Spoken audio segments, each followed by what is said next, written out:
And we are live. So, welcome to episode 154 of An American Werewolf in New Jersey. I am the American Werewolf. And believe it or not, as we were saying before we went on, this is the 2-year anniversary show. And that means that there have been 154 episodes of this shit. Of me just 154 episodes of me just shouting at the sky. Who thought that, that could happen 154 times? But I mean, I've got, like the next several weeks, like booked up, for more of it. Well, and, this year we're going to teach you to shake your fist when you yell. That's exactly right. I'm going to get an infinity. I'm going to get an infinity gauntlet or something. Yeah. And, like snap all the shitty movies like out of existence. That's impossible. That's my plan. Yeah, exactly. There'd be like 3 movies every year at that point. If that was it. Okay, so let's take a look. We've got Bondi Duani over here. Bondi Duani. Yeah. All right. So we got the Godfather over here, who was the actual first guest on the show.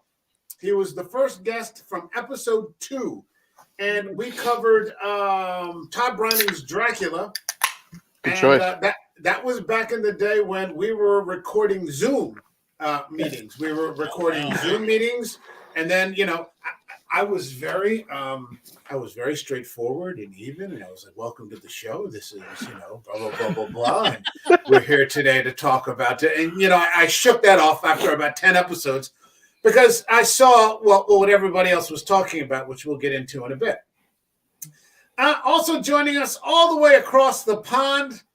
She's broken off her appointment with King Charles this evening to come and hang out with us. And for that, I am forever grateful. We've got Morgan Scorpion in the house tonight. Thank you very much for stopping in. Thank you. God save the king. Indeed. Yes.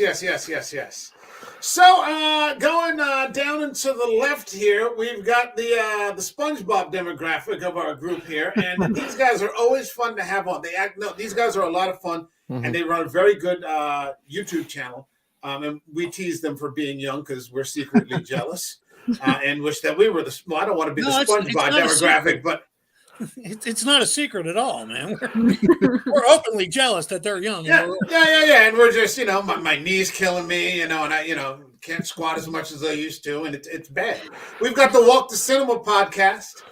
So thank you very much for stopping by, and they've been friends of the show pretty much from an early stage, and here we are now at the 2-year mark. Absolutely. Thanks to both of you. We've got Eric from Hey Internet, Eric here, who started out in the comments, and kind of even if you didn't hop on to like episode 15 or whatever it was. I think it was. I was looking around. It was like episode 16. It was my first on-screen. Yeah, 16 or something. Like you're like the historiographer of the. You're like the historian of the show. You like go through all the episodes and things and this that. It's my show. I don't know half the shit that Eric knows. We've got Eric from Hey Internet, Eric here. So thank you very much. My pleasure, dude. I think we've got the person who might have been the third guest on the show. We've got John K. Alvarez, a.k.a. John K. Alvarez. So that's in case you get it confused the first time. The second time is there to make it redundant. With all my aliases, I figured I'd come out and say, yeah, it's really me this time. Yeah. So, I appreciate you keeping it simple this time. I think at one point his name was Zaravula K. Naj, like he put his entire name backwards.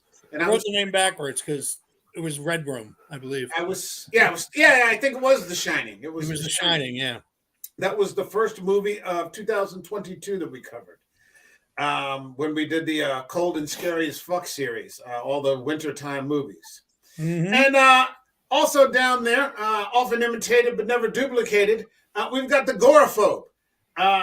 Always cool to hang out with, and he's flossing here with all of his collection there, making all of our collections look shabby. I'm just gonna put a drape back over here or something like that, But Gore's been around for a while, and we're doing some collaborations now. But he's always been a a friend of the show in the chat, if not as a guest. And, we've done some work on his channel, and maybe we'll get a chance to do some more, I hope.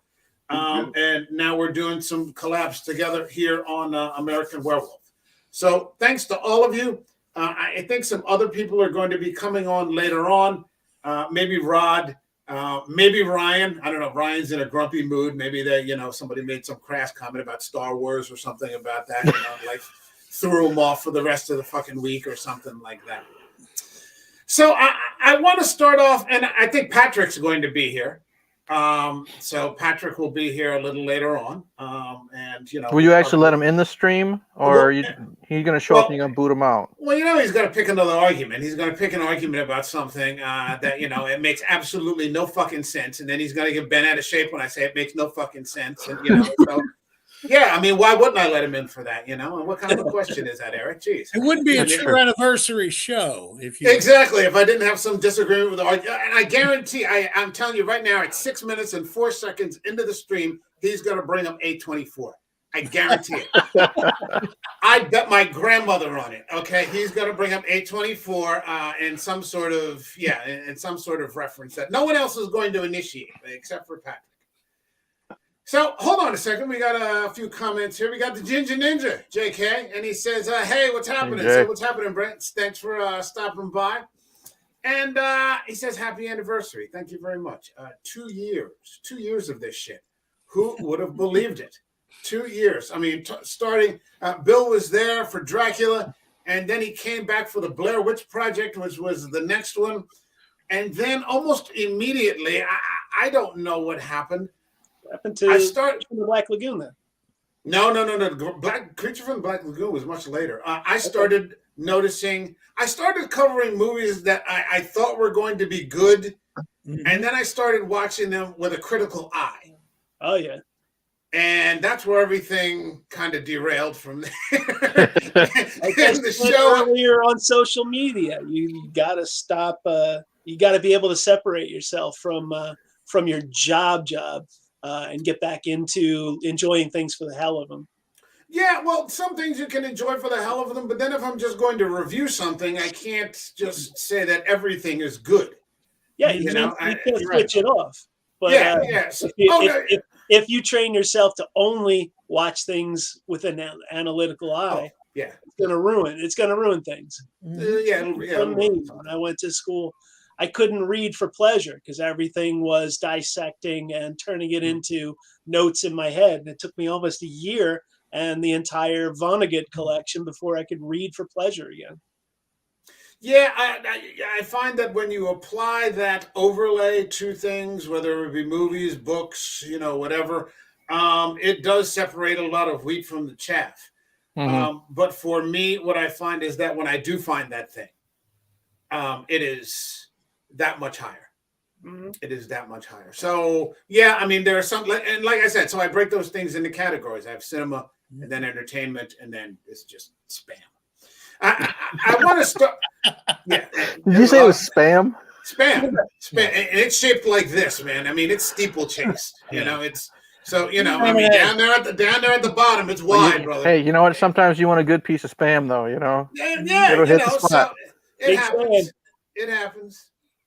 So I wanted to start out today by just quickly, and not on a bummer note, acknowledging the passing of Lance Kerwin. And it wouldn't be a horror podcast without acknowledging that Lance Kerwin passed away, I think yesterday, at the age of 62. And Lance Kerwin was a child actor, for those of you who may not be too familiar with him. And he was. Why is Bill's face frozen? Okay, he just. So he was in a number of television shows and so on and so forth, and then really struck it when he starred in Tobe Hooper's Salem's Lot. And I think to this day, that's probably his most famous role. And he became, kind of a horror icon for a one-time only appearance in a horror film that just never depreciated. Right. And so, David Soul and Bonnie Bedelia and James Mason and, all these great actors. And you had this kid in there And you know that from my perspective, I started out with a lot of criticisms about child actors, depending on the role, though, because, you know, my position on that has evolved. But I mean, you look at that from 1979, and he's in one of the most terrifying scenes in that entire thing, which is when his friend Mark comes to the window. Yep. And he holds it up. He holds up with everybody. I mean, he's there on the screen with James Mason, you know, and he's just doing it, man. I mean, it's fantastic. And he was actually one of the people, I think, who got out early. He didn't seem to pursue acting and, you know, try to be an adult actor. He got out and seemed to have lived a relatively stable life. I think he became a youth pastor or something like that. But then yesterday, finding out that he passed away at the age of 62. So yeah, that's a shame. That's a shame.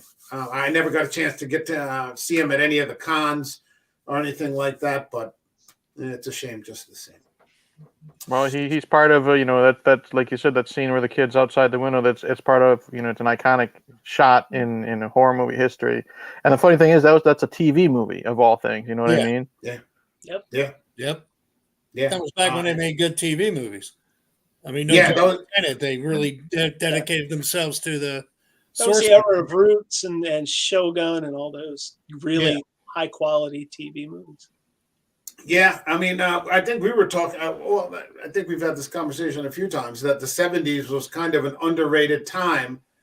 I mean, there was a lot of great cinema that came out in the 70s. I mean, you had, you know, The Godfather and oh God, what was the one with Gene Hackman? The French Connection and Apocalypse Now, and, you know, just all these. Taxi Driver. The Taxi Driver, and you know, just all day afternoon, and you had a whole bunch of that sweating black sun. Yeah. I mean, you're right. It was that sweaty kind of gritty, cinema, man. You Death know, Wish. People were, Star Wars. Star Wars. You know, I mean, Alien. Ridley Scott's pulling off Alien. I mean, a lot of the people that we consider to be like the senior, you know, people in, you know, directors' chairs nowadays, you know, the Ridley Scotts, the Lucases, the Spielbergs doing Jaws. You know, they were just cutting their teeth back in the 70s, but I mean, right out of the gate, they're just hitting it out of the park. And Tobe Hooper, another one, Texas Chainsaw Massacre, I think in 81 or whatever it was when he did Poltergeist, but in 79, they let him do TV. And he hit it out of the park with Salem's Lot, man. It was just... It was a great time. And, you know, nowadays, a lot of those movies, you know, sit on my shelf. And, you know, they've held up over the past 50 years. Just great and fantastic stuff. Yeah, really fucking fantastic. So here's another thing. I don't have an agenda for this, but I did have two things that I wanted to bring up, and then we can just kind of go from there. And, you know, if anybody at any time just has to bolt, you know, I understand. Did anybody see that story about the Razzies? Yeah. You know what the Razzies are? I know what the Razzies are, but you know what the Razzies are? They're kind of like these sort of mock awards you give for shitty performances. Are you talking about the little girl from Firestarter? Yeah. Apparently a 12-year-old girl was nominated for a Razzie in the remake of Stephen King's Firestarter, which I only saw for like 5 minutes. Someone was like watching it at work or something because they have Roku at work. And I was like, is this the new Firestarter? And I kind of didn't want to watch it. And then, you know, I just went back to work anyway. So I didn't catch it. But I mean, apparently they got a lot of pushback on that. And they've withdrawn her nomination. And I think they said that they're going to re-examine their policy of anybody under 18. They probably won't be nominated in the future. But I mean, what's your opinion? I mean, that's just any thoughts on that? Anybody? I mean, I get it. I mean, there's a big difference between telling a 12-year-old, you know, you suck in this movie. You know what I mean? Yeah. You know, it's not necessarily always their fault. You know, look at Jake Lloyd in The Phantom Menace. You know, he was not good, but he also didn't have a lot of good things to work with. And he was another example that got criticism when he was given the nomination for the Razzie for worst performance. I mean, I get it. I say 18 is fine just in case, because who knows, if you're 18, you're an adult. I think you should be able to take criticism like that. But there's also, if it's 16 or 17, there's a big difference between a 12-year-old. You know what I mean? Being told that what they're doing is not good. If a child gives a shit performance in a movie, that's down to the idiot who cast her or him, not down to the child. Good grief. Yeah. Who cast them? Who cast them? Well, it could be a shit. It could be a shit script. Right. It could be a shit script. I mean, there are a lot of different factors. I saw this thing with someone posted it on Twitter, and it was Mila Jovovich. And I never thought about this back in the day, but if anybody, again, who's old enough, as boomers here, would remember the Blue Lagoon, which looking back on it now was really fucking weird. Like somebody really wanted to get Brooke Shields naked underage. Yep. Which, like somebody wanted to get Brooke Shields naked underage, like now. They weren't waiting. We're casting you now, and whoever that other guy was. And that's what that was about. But they cast another one, apparently, Return to the Blue Lagoon. And they cast Mila Jovovich in the role, in the Brooke Shields role. Right. And they showed this clip of Roger Ebert from Siskel and Ebert when they were doing At the Movies. And Ebert just came out and said it. He wasn't criticizing her, but he said it was the stupidest movie he had seen all year. Right. And apparently, like Mila Jovovich saw what he said, because back then, for those of us that remember, that was pretty much it. Like if they panned your movie, they were the critics. It wasn't the days of IBDM or Letterboxd or where you had a critics rating versus a fan rating, or something to compare. Because now there's a big divide between those. The critics may love it, but the fans may give it 10% or vice versa. That was pretty much it. And he just said, point blank, he's like, this is the stupidest movie I've seen all year. And she said she was devastated. She was just devastated as it. But I mean, I guess. What do you? Hold, wait. Let me just say. What do you do if it's an underage? There's a minor in the movie, and it's just a shit movie. I mean, what are you supposed to do? Like, what they say is that a Hollywood 12 is like a normal person 19.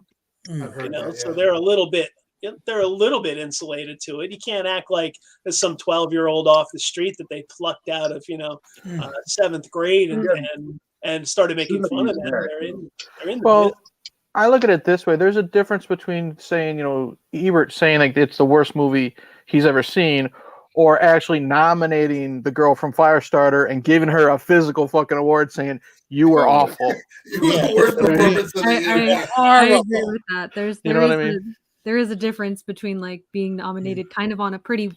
I'd say the Razzies are pretty well known. Like obviously they're not the Oscars, but it's pretty well known. And I feel like to nominate children, even like the kid from the Phantom Menace, like I think those are just kind of bad takes, especially since the Razzies are kind of known for being like calling out people, I guess, or calling out performances. It doesn't feel like they should have called her out. And they didn't nominate the film for worst film, so they kind of did call her out in particular. Because they didn't say this is the worst movie, but they did say this is the worst actress. And when you're an adult, because I know Halle Berry was nominated one year and actually embraced it. I'm trying to remember who else. Sandra Bullock did too. They embraced it, and they actually did a mock of the Oscars speeches and everything else for it. Yeah, they showed up in person and accepted. Like I know, Halle Berry showed up and accepted it, and she did that whole "You Really Like Me" speech that Sally Field did. And then Sandra Bullock showed up, and she handed out Blu-ray copies of The Blind Side to people for a better movie. So it all depends too. You know what I mean? What movie did she get? Did Sandra Bullock get a Razzie which one it was? She was like one of the ones she did right before that. It was Congeniality or something. No, she was like in love with a news reporter. It was a really bad flick. Some rom-com. Yeah. Hold on, we got the Ginger Ninja who says, adults can take criticism on the chin. Look at Halle Berry and Catwoman. She owned the award. Kid would never be able to do that. Crapped on the movie, not the actor. I don't necessarily, I don't know. I don't have if you want to say, okay, keep the minors out of the awards nomination, that's fine. But I don't have a problem with somebody saying this is a crap performance. Right. If it is, okay, so let's just make it 18 and up. But then if it's a crap performance, it's kind of a crap performance. I would be okay with that. And if you go to the Oscars on the counterbalance, Jodie Foster in the 70s won for a movie called Paper Moon, and she was like 10 and won supporting actress. Anna Paquin was 9 when she won for The Piano. And if you look at them trying to give the speeches, Anna Paquin couldn't talk. She was just so excited that she got the award. It was like you understood that she was a child. Mm-hmm. And you accepted it and embraced it and everything else. If she did a bad job, I doubt it very much that people would have criticized her for that movie at the time. I also think it depends on who it is. Roger Ebert just didn't like the movie. If Mila Jovovich did not like or was affected by it, well, that's also her agent's job or a friend's job or a teacher's job. I didn't see the entirety of Ebert's review, but that was just a clip that was spliced in with Mila, where he just said, "This is the stupidest movie of the whole year." So maybe that did, I'm sure that probably upset her. She's probably disappointed. The wording probably did it too. Could be. Yeah, Roger Ebert was just really blunt back then. If a movie sucked, he just kind of told you it sucked. The other guy seemed a little more diplomatic, but Ebert was just like, "No, this movie sucks." No, it sucks, and they would argue back and forth. And I remember Ebert was always the guy who was just like, "No, it sucks," and that's that. But yeah, I could see how it would be harsh for a kid, and but Hollywood's a harsh business, and a lot of those kids, in one respect or another, that are child actors for one reason or another, tend not to come out too well on the other side. Mm-hmm. For one reason or another. So, yeah, probably in bad taste to single out a 12-year-old kid, that kind of thing. It's a harsh business, even if it is a crap performance. Mm-hmm. Yeah, leave them out of it until they turn 18. And then, by then, if they don't see that, this is what the business is like, then maybe they can decide to do something else and, become an electrician or take a trade up or something like that. Go to start a podcast, Start a podcast, That would be a great podcast about child actors. Yeah, probably. The race car like Frankie Muniz. Yeah, something like that. So, there you go. Did you say Frankie Muniz or Cranky Muniz? Because if it was Cranky Muniz, that's a great name for a podcast. I think he said Frankie. I said Frankie. I thought he said Cranky. I was like, oh, that'd be a great name for picking on children podcast. That was one of the things that we had initially, I think one of the first movies I covered was a compare and contrast of The Omen. And I said, well, The Omen, it's a downer movie, but it sucks because the Antichrist is 5. He can't do anything. And he never really does during that movie. And I said, I didn't get what the big deal was, that people thought that was scary. And I can't remember if it was Gore. You might have been said that all the deaths were like Final Destination. Like there was no there. You never saw anything. And if it's the Antichrist, then, you're kind of like he's a physical character in the movie. Then you need to see something. And they never pulled it off. But I've covered so many movies now at this point, my position on that has really evolved. And, you'd get an actor like Kerwin, who put in a performance, that still to this day, kicks a lot of ass, almost 50 years later. Shit. So. How old was he in films like? 12, 13, maybe, I think. So if he's 62. And it came out in he died at 62. So what is this? 23. So what is that? 61. He would have been about 17 or 18. Okay. About 17 or 79. He would have been about 17 or 18. Look at Haley Joel Osment in The Sixth Sense. Yeah. How old was he when he did that movie? And he did a brilliant job, I felt. Super. Yeah, and he got out, didn't he? He got out and went back in. He got out and got back in. Yeah, because Did he wasn't cute anymore. Yeah. And they didn't know what to do with him for a while, but it turns out he's really funny. Yeah. Yeah, Kevin Really? Smith brought him back for a handful of movies, and then he was in that Ted Bundy movie that was on Netflix with Zac Efron. Yeah, he's back to regularly working. And Michael Douglas had him in that TV show he did for Netflix for a while. Really? I had no idea. The Entourage movie. He did that series with Will Ferrell, that comedy takeoff of old 70s, TV movies. Yeah. Yeah, he's put on a lot of weight, and he's like fully bearded, so it's hard to recognize him, but you can tell it's him when you look at him. But yeah.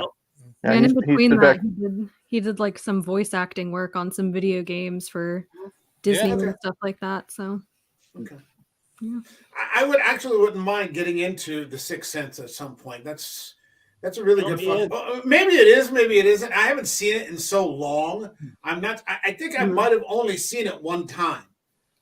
So it's one of those movies I'm not sure how well it would hold up a second time. I'm under the impression that it probably would hold up fairly well. The second time you watch it, you start picking up on the clues that you missed the first time. I saw it in the theaters when it first came out. I had no idea. No one had spoiled it for me, and it just got me from start to finish. I went back to watch it, got to be 10 years after, and I'm going, oh, yeah. Oh, they telegraphed that. Oh, I get that. So it's a pretty interesting watch, but you'll never get the twist ending the second time. Well, the weird thing is, I knew because it was shot in Philly, and there were two actors who used to work at the theater I did in South Jersey. So I went and watched it with them. One of them played the father of the little girl that died. Oh, no shit. Greg Wood's his name. I've stage managed and worked with him for a couple of years. I'm watching the movie, and right in the beginning, I guessed the ending. And he looked at me, and it was funny because that one I got, but it was Unbreakable that shocked me. Did he hit you with a pie? Yes. I got the twist before I even saw the Sixth Sense. I was told there was a twist. The first thing I said to my friend who'd seen it was, "The boy's actually dead," and my friend said no. The second thing I said was, "The psychiatrist is actually dead," and my friend said no, liar. And lo and behold, it might be a really unusual twist in movies, but it's bog standard in horror stories. By the time The Village came out, I already knew. Unbreakable, I did not get that. I loved Unbreakable. To me, that's one of my favorite films. But God, I was gutted at the end because, to my mind, the real hero was Mr. Glass. Yeah. To find out that he was the villain after all, it's like, oh my God, I cried. I cried, and it was just so sad. Because my problem with superheroes is that they're always so invincible and so horribly powerful that, well, of course they're going to walk out in one piece. Whereas somebody with physical vulnerabilities, them I really angst over because they are liable to pay a much heavier price than this quote unquote superhero is. Right. Well, so. And Shyamalan, and then he turned out to be the villain. So, Shyamalan, I think the thing with that is that Shyamalan did such a good job of it making you invested in Mr. Glass. And all of his pain. From the time he's a small boy and he just won't go outside, and his mother is so desperate for him to, try to, connect with people and, to put a comic book out on the bench. Right. And he just becomes so, he's very intelligent. You can see that, she's succeeded. He doesn't have a lot of friends, but you can see that, she's succeeded in, raising, an adult who's not too damaged, but then, he's just in pain. And then, the scene where he falls down the stairs. Yeah. And you have such sympathy. I mean, I watched Unbreakable recently, probably within the past 6 months. And when he goes down that stairs, I still clench up. I know it's coming, that he's going to fall, but it still grabs me. And to this day, I mean, especially, it's been 22 years of comic book movies. That's probably in my top 5. Yeah, same here. Top 5 superhero movies, just because of its reality and its investment in character building rather than CGI robots from Due Machina, Hole in the Sky. Yeah, yeah. I mean, Bruce Willis starting off the movie, taking off his wedding ring. To talk to that girl on the train. Yep. They're all just such flawed people. Yep. Or like his son is going to shoot him to prove that he is like superhuman, and you're like, what the fuck, And it's such a great movie. Yeah. I liked, was it Split? Yeah. Yeah. That was damn good. With Anya Taylor-Joy. That was James McAvoy was amazing in that. Yeah. And everything, man. Yeah. That's my favorite Shyamalan movie is Split. It's Split. Yeah, me too. Mm-hmm. Yeah. Hold on a second. The Ninja is saying Haley Joel was also in The Boys for a guest appearance. And I didn't see was a really good spot. And I didn't see Tusk. I don't think you would dig Tusk, Mike. Yeah, you'll be shaking your fist at the sky again, Mike. Okay, yeah. That's when you take a bite of that Spam and you don't like it. You know what I mean? I don't eat Spam as a matter of form, but okay. As much as I want to love Kevin Smith, he lives down the street from me, or at least he used to. Those two movies eat ass, man. That and Red State. Tusk and Red State suck. And I would tell him to his face. I don't think he's the same Kevin Smith that he was from the 90s. Totally not. The guy that I don't know if it's post heart attack Kevin Smith or just, progressive politics Kevin Smith, as people get older, sometimes, they change or whatever. Yeah, but he's not making the same kinds of movies. The edge has kind of gone out of them. He's crying every time I see him, he's crying. Yeah. Smoking pot late in life, Kevin Smith. He was a guy who was totally straight edge, barely drank, never did drugs. And then like the age of 35, he started smoking a lot of weed. And you could see the change in him completely. But I did say this, I think it was the last time we were just talking random topics. What's up, Clerks 3, I thought was really, really good. I was very happy. I've seen it twice, and I still think it's one of his best movies. So, he can still tug at your heartstrings and make good movies in between shit like Yoga Hosers and Yoga Hosers and all the other garbage. Mike, did I tell you I got a letter from Kevin Smith? I think you did once. Yeah. Tell us. Go ahead. No, we were. For those of you who don't know, I used to work at an equity theater company called Cape May Stage, and the guy who founded it started working in film. So we used to get like short films from Temple University, and we would show them. And we started a film festival in 2001. We got like Robert Prosky, the character actor. Oh, nice. Great show where he sits in a chair and says, "Hey, I know you." And that's the title of it, because he shows all the movies he was in saying, "I'm just famous enough people know me, but they don't know why they know me." Mm-hmm. And we had to celebrate New Jersey, and there's this whole group of people, and they're all talking about all these different people from New Jersey. And I went, "Has anybody called Kevin Smith?" And two secretaries went, "Oh, thank God somebody knows him." They had no idea who he was. Yeah. And this was like in the November of 2001. Yeah. So, wow. Somebody got his like where the comic book shop was. Mm-hmm. I typed out a letter for him saying, "My name is John Alvarez. We're doing this thing. It's dedicated to New Jersey. It's the first annual New Jersey Film Festival. We would like to know if you would like to make a submission. We would greatly appreciate it because many of us like your work." He sent 3, and this is back in the days of real film reels, not like digital or DVDs. He sent first prints of Mallrats, Chasing Amy, wow, and Clerks. Nice. He also sent a small documentary film, excuse my language, folks, called "Why I Fucking Hate New Jersey." And it was all of his characters from the movies talking about why they hated New Jersey, and then talking about after September 11th, they all went to New Jersey, came and helped New York. Mm-hmm. So it was after bashing New Jersey, they praised New Jersey. And he sent it, and he wrote a little note on it. Dear John Alvarez, thank you very much for your interest. This is a documentary I'm creating called Why I Fucking Hate New Jersey. It's the only copy we have. You lose it, I will come down to Cape May and fucking kill you. Good luck with the festival, Kevin Smith. That's awesome. Nice. And then the guy who eventually ran the film festival picked the card up and ripped it. He was tearing it up to throw it out. And we're like, oh, and I gave it to one of the secretaries. She taped it and stuck it in a frame, and I let her have it. Oh, that's brilliant. But he had no idea who Kevin Smith was. I'm like, are you kidding me? I just looked at him and said, are you kidding me?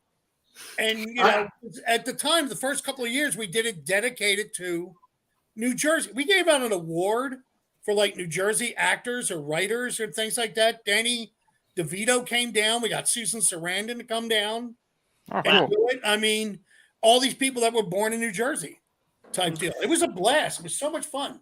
He was on a fucking tear in the 90s, man. Oh, yeah. He just came flying out of the gate, man, with all those guys. And we've talked about this many times. All the great directors that came out of the 90s, all those great movies that were low or mid-budget. I mean, I had never seen anything like Clerks before. Yeah. I was just fucking stunned. I was like, what the fuck is this? I mean, it was just dark, and it was funny, and it was subversive, and there was nobody there that I knew. I knew absolutely none of those actors. Right. Yeah. And I couldn't stop. I laughed until the tears were rolling down my eyes. Yep. It was so funny. And I'm like, who the hell are these people? And 100% relatable content. It was 100% up my alley being a New Jersey guy. Yeah. I mean, I didn't know any of the people in it, but I knew people that were exactly like that. Yeah. A lot of them were his friends and his family that were in it too. Yeah, it's just about a guy that has the worst day of his life being called into work on his day off. We've all been there. Work in a convenience store. And it's just such a simple premise. It's got great soundtrack. You got Alice in Chains in there, and just it was slamming 90s shit. I mean, that was stereotypical 90s. Just completely edge. And honest. It wasn't presumptuous at all. I mean, that was just raw fucking talent that we were watching today, and it would still be a good watch. Oh yeah, absolutely. Oh yeah, it still holds up. I watched the original maybe 2 or 3 weeks ago to prepare myself to watch Clerks 3, and it still holds up. It's still relatable. That night of the film festival, right before they showed Clerks, there was a guy from Stockton who came down talking about film festivals. He goes, the only way I can describe it to the older crowd was he called it, he goes, I call it the 90s answer to American Graffiti. Because of that whole thing of that generation or reaching out to that generation. Yeah, completely. Completely relatable to anyone. And Mike, you'd be interested in this. Kevin Smith has said this over and over. He is more successful in the 2000s from his podcast network than he was in any of his films. He keeps saying that over and over. He's runs his whole podcast network called Sir Network. He had Jay Moore on there. He's got the guys who worked at the comic book store that he owns in Red Bank. Wait, hold on. Who just disappeared? Oh, Julia. Okay, she'll be back. God, I couldn't figure out the whole thing. I'm like, wait, who just fucking bolted? Okay. I have that effect on women, Michael. I start. Yeah. I've known you since 1987. That's not there. Surely, it's not an exaggeration, really. Yeah, well, Whitney just get up and walk out. Yeah, Excuse me. So, go ahead. You were saying, because I've seen his live stream, and I remember when I first started doing this, and I was blown away. Because I saw, he had 2,500 people in his stream. And I was just like, fuck, that's amazing. And then, later on I caught on to Nerdrotic and, that kind of stuff. He's got 13,000 people, in his stream. And, it's very sort of antagonistic back and forth. Oh, yeah, of course. Gary's stream is much more, sort of in your face, whereas Kevin is, like I said, not the 90s Kevin anymore. But I'll have to check his stuff out. Hold on, Slasher Fred, what's happening, man? Clerks Fred. Was one of the first movies to introduce the character. Yeah, Jay and Silent. It was the first. Yep. It was the first movie. Mm-hmm. That was it. Berserker. Yeah. So, Grayback, knock it off, you stupid cat. So, fucking don't scream in peace. Call back. Don't bother with Tusk. No, don't bother. Yeah, go get out of here. And I was hopeful for it. I really wanted to enjoy it, and I got 10 minutes, 15 minutes into it. I'm like, no.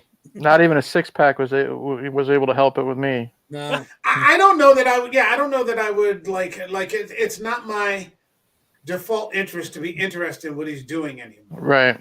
You know, I can't see that it's going to match up to what he did before. So to me, it seems, although I could be, judging prematurely, that it's just lost. It's lost its edge, and I would just be disappointed. Well, like I said, Clerks 3. I went into Clerks 3 with no expectations. I was not excited. Jay and Silent Bob reboot. That was the first Jay and Silent Bob movie I did not laugh at once, and I was so disappointed. But I went in and I figured it's Clerks 3. I didn't. The trailer did nothing for me, and I loved it the first time, and I rewatched it about a week ago. Like I said, to see if it was just because my expectations were in the basement, and no, I'm really really happy with it. I still think you should give at least Clerks 3 a watch if you're a fan of the original one, big time. I'll see if it's streaming. It's not something I would purchase, but we'll see. So I was looking here, and the first movie of last year was The Shining. Oh yeah, The Shining, and that's the one that we did with Steve Langford. Yep, I was there, and John, I think that was episode 78. Holy shit! I guess it has been a couple of streams, and then we went on to I Trapped the Devil, and a lot of it. Yeah. Like, I haven't watched these movies since we've done the show. Then we did 30 Days of Night. Yep. Stir of Echoes. Mm-hmm. Mimic. Without me, shit.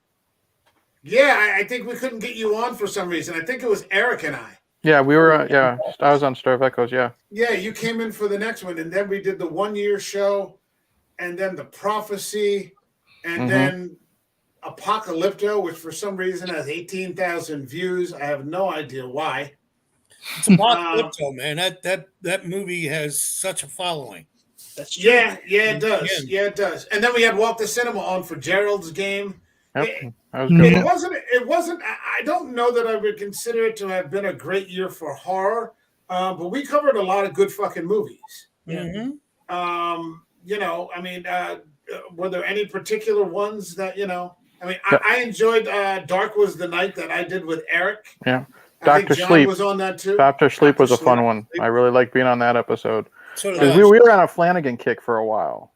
Mm-hmm. Yeah, we were. And the difficult thing about Flanagan is that he tends to do a lot of series. Mm-hmm. So those are difficult to cover. But this year I am going to cover The Fall of the House of Usher.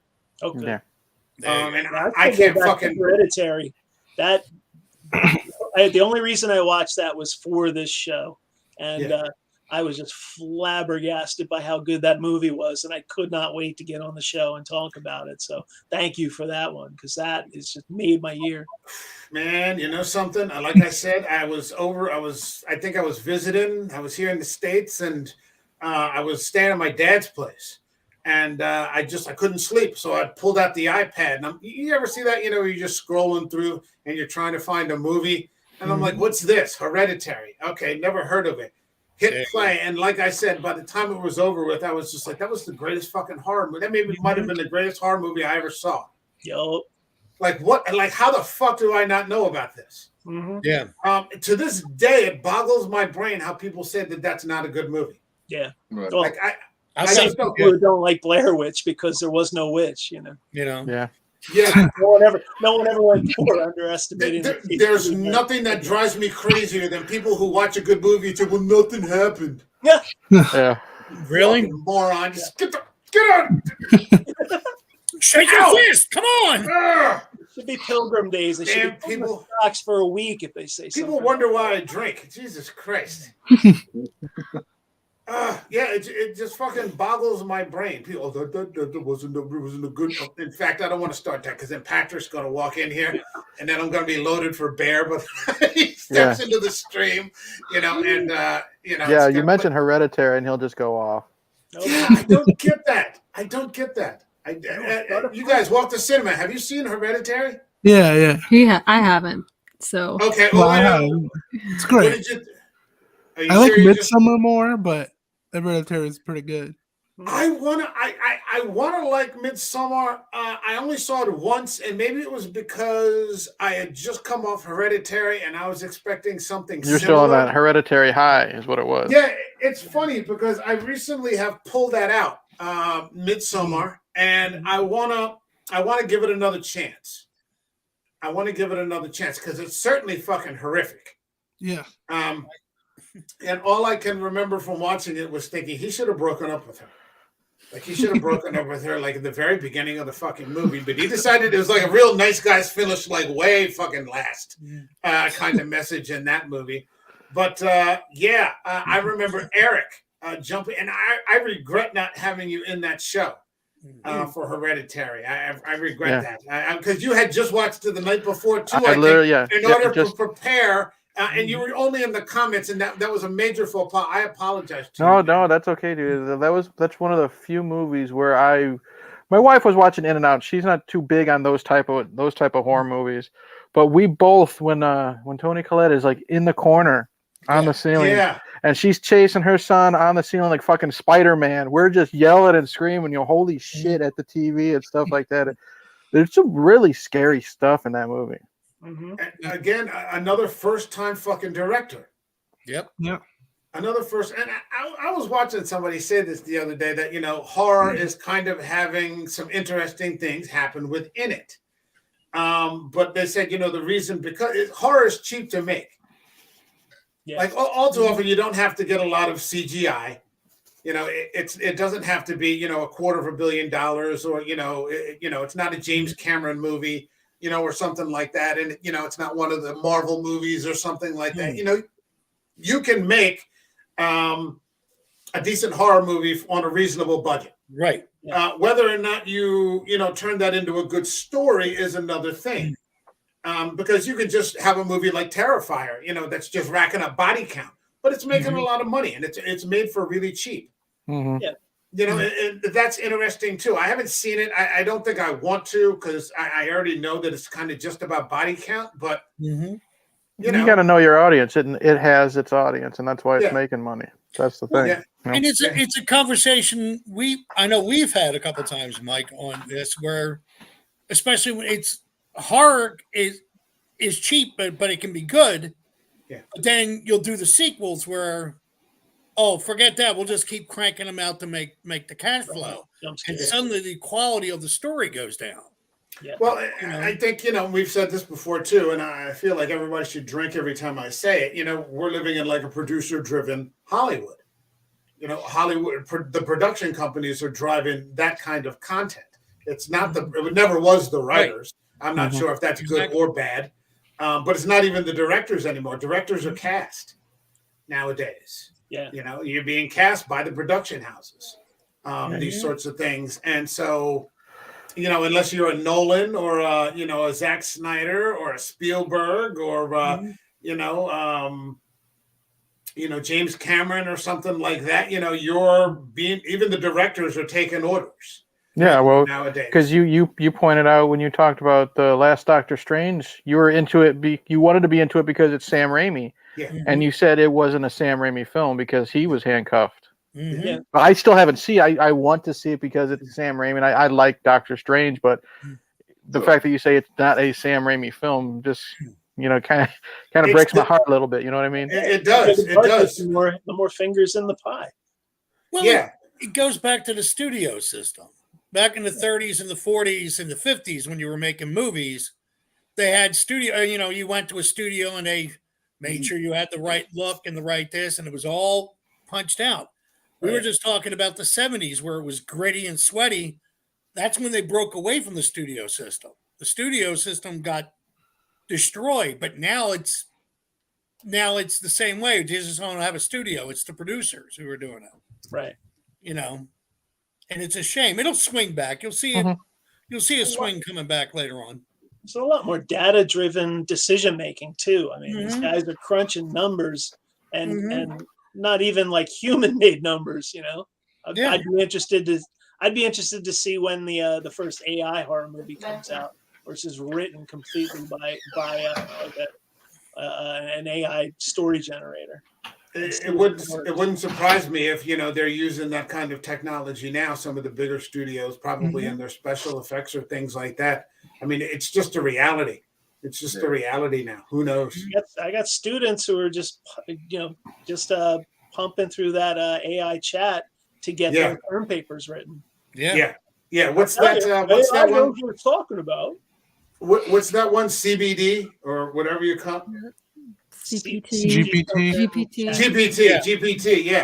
Yeah. I had some friends home visit from overseas a few weeks ago before Christmas, and we were sitting in the Irish pub, and they're like, "Yeah, the kids have just got access to this shit now." You know, I mean, they could be writing the entire story, and who knows? I mean, there was an article I just saw this weekend on it, and a female English professor from, I believe it was Princeton.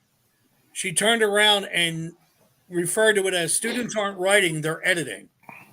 They're letting the stuff write it for them, and they'll edit it down to make it themselves. She, a year ago, turned around and told the students, I want a term paper, and it was 1,500 words, and she said, oh, and I don't want it typed. I want you to write it by hand. Yeah. And two of the students tried to get her fired. Because they went to the dean politely and she said, that sounds about right. And she's like, I can't. She said they were yelling they couldn't do cursive. And she said, I didn't say cursive. You can print it. Write it. But you have to write it. I would hand out nubby little pencils like this and say. But she was like, I want to see like golf pencils, where you play golf and you get the pencil with no eraser. Yeah. No eraser. Have fun. She was like, I want to see their ideas, not something that was given to them and they change it. That's a common thing now. It's just like Googling, except instead of getting primary source material or secondary articles, they're just getting prefab ideas. Yeah, just Googling. That's but that's the thing now. I mean, kids are trying to get teachers fired. Didn't they try to get that one physics professor fired? He's like this. He looks like a physics professor. He's like 60 years old, and he's got the hair and all the whole thing. And they said the course was too hard, so he needed to go. Oh, geez. Pretty much. I read that, and Mike, you may have heard of Yitzhak from Stockton. Yeah, I remember. I remember I had him, and I'm going, if I said that to him, he would have punched me in the head. He would have walked up to me in class and go, what are you doing? Yeah. You're supposed to learn, try, strive. You're supposed to guarantee the outcome. You're supposed. It's not the opportunity. It's not equal opportunity. It's equality of outcome. Not equality of. And that goes back to the movies now. Everybody gets to get. That goes back to the movies. You have a bunch of producers who want quality of the outcome, which is just money. Yeah. As long as it keeps chunking over, as opposed to taking a risk, or heaven forbid, telling a good story. I think, Bill, you had said that before when we were talking about Hereditary. That's one of the things that clued me in. You're like, anybody that tries to do something original, it really doesn't pan out very well. You said with all the bands you had been in, it's always got to be the greatest hits. It's got to be Springsteen. It's got to be Pink Floyd. It's got to be things that people recognize. Because if it's not, then everybody went into a panic, saying, "Well, nobody's going to know what we're doing." And that's what I mean about recognizable, man. People want the comfort of, it's like comfort food. It's like a big pot of shepherd's pie, all that mashed potato on top. The first time I saw Pulp Fiction, it was inconceivable how you could tell a story when it was not in order from beginning to end. people were losing their fucking minds, and you could tell the actual people who were into original ideas, because they were like, this was fantastic. I figured it out. And there were people who were like, that was just stupid. Because they wanted to sit down and in 90 minutes have a beginning, a middle, and an end. A expository, Act 2 and Act 3. These were Van Damme wrong fans. with that if you're doing equality, but what's his name's doing it originally and spinning it up in a food processor. It was the same thing with the Blair Witch Project. There's no witch. There's no witch. I can't see anything. Nothing happened the whole movie. Shut the fuck up. Just get out. Just get out. Fucking moron. You potato head. You don't deserve to watch this movie. Take your golf pencil. And exactly. Yeah, just go back and write 5,000 words on why, that sort of thing. But that's why the bigger studios always got independent film wrong in the 90s, because they thought it was all sex, drugs, and killing, and not storytelling. You look at the first 10 minutes of something like From Dusk Till Dawn, no one understands that was the reason we like that movie, not a bunch of vampires blowing up. That was great. That was candy at the end. But it was that first 10 minutes, that amazing performance and that amazing writing that made that movie. And they argue like two brothers. Yeah, absolutely. Yes. Yeah. That's just great stuff, man. I don't know. You wonder if we'll ever get back to that. You see companies like Warner Brothers, 50 billion in the hole. There are fewer and fewer studios nowadays. That may have been just a one-off, man. We may never get back to that. I don't think kids are watching movies anymore. They're playing video games. Yeah. As long as a 25-year-old can get his hands on a camera and some lights, there will always be something new that will come out. Yep. We might not see it. We might not see it at first, but it's going to be there in some way or another. Well, it's kind of like what you said. Like Spike Lee, I don't know. Well, it's kind of like what you said sometimes before, Mike, with Julia. You thought horror was dead, and she showed you stuff from other countries. You just got to look for it. You got to know where to look. It's Hollywood. It's Hollywood. Yeah. They are making really good horror over in Europe. They're making really good horror over in Japan and South Korea. In Latin America, they're making really good horror. You have to look for it. And for those who, Bill would know what I'm talking about, maybe Gord too. A long time, about 5 or maybe even 10 years ago, Henry Rollins put out this 5-minute little snippet of a video, and it was like the state of music today. Yes. And he basically said that, music is going to be fine because a lot of the bands that you like have just kind of gone underground. Yeah. Right. Like he goes, I buy music from bands on a regular basis. They only make CDRs. Yes. That's it. He goes, their national tour is a national tour of basement parties. Right. Yeah. So he go. The mainstream's churning out data-driven, audience yummies like Taylor Swift. The real stuff is still out there. It's just not being shoved at you. And there's a million different ways to get stuff at you now instead of just the radio. Yeah.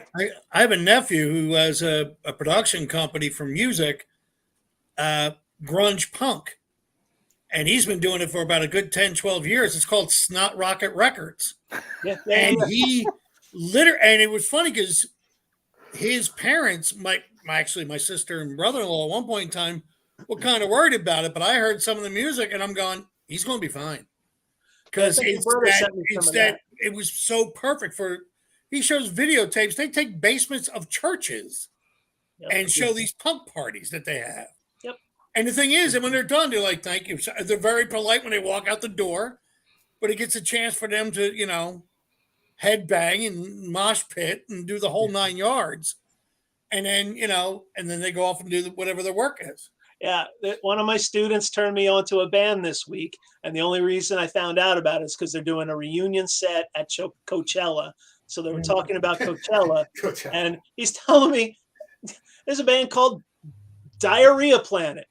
You are never, ever going to hear about this band Diarrhea Planet, but I had to know what they sounded like. I turned them on, and they're fucking good.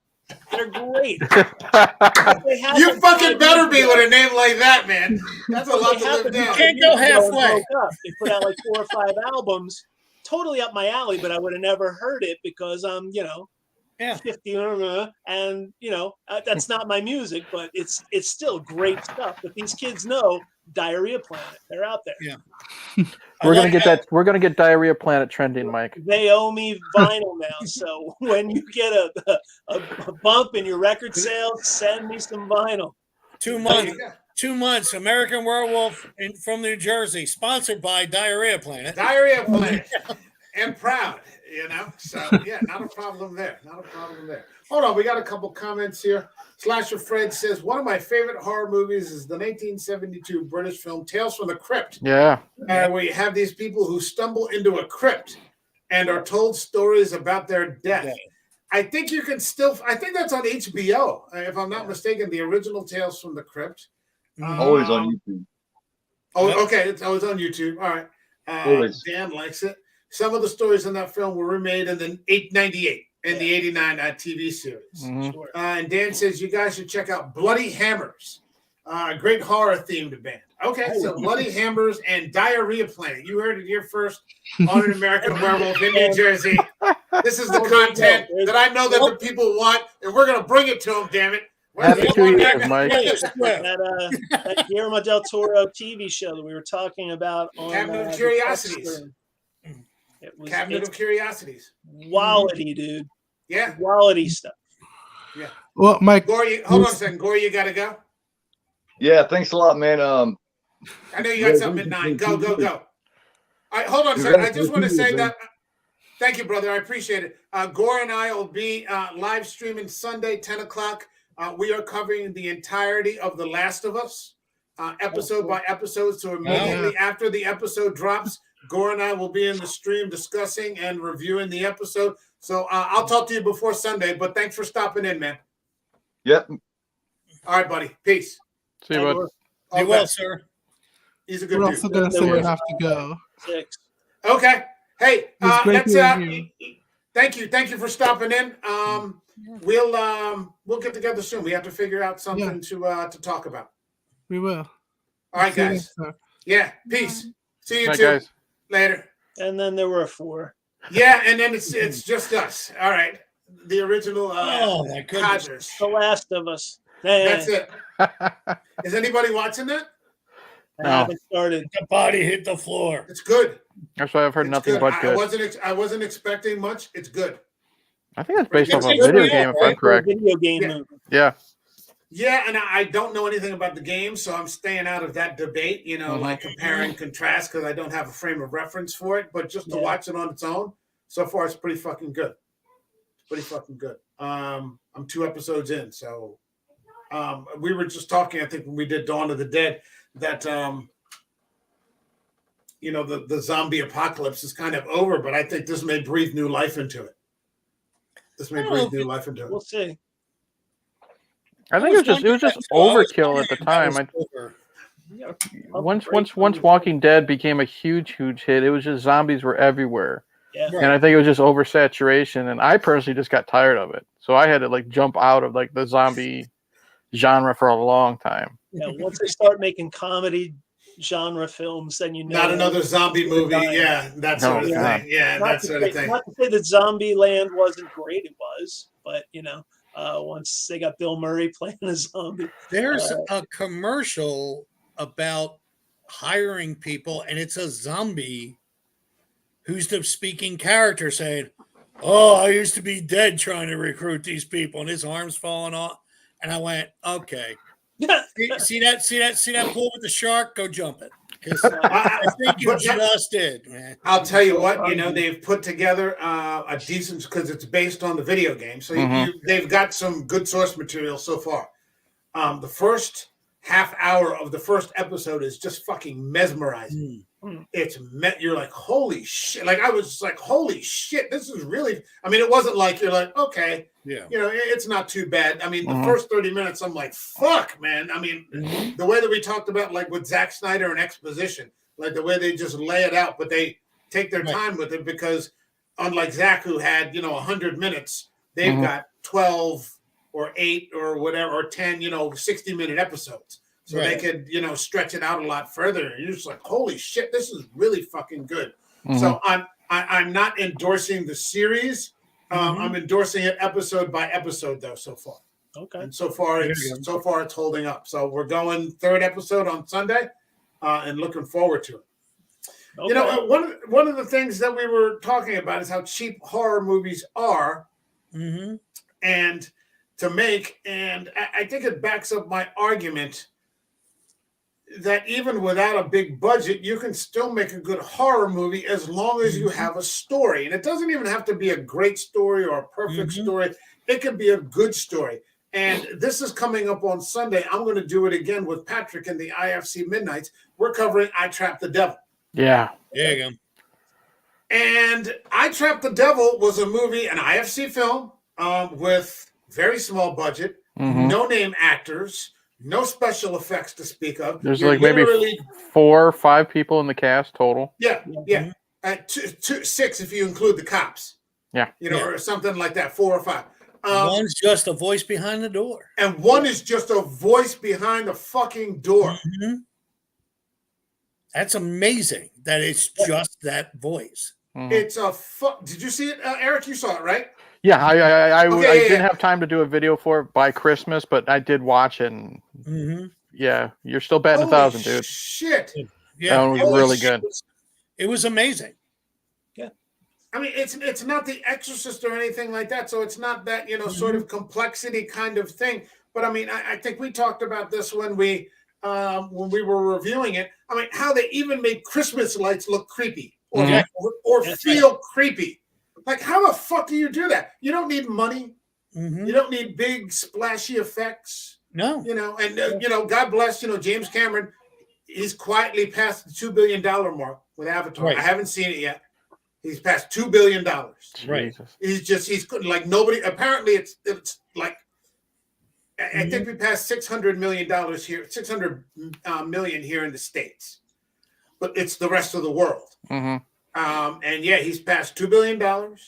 But yeah, I mean, it's just it's phenomenal.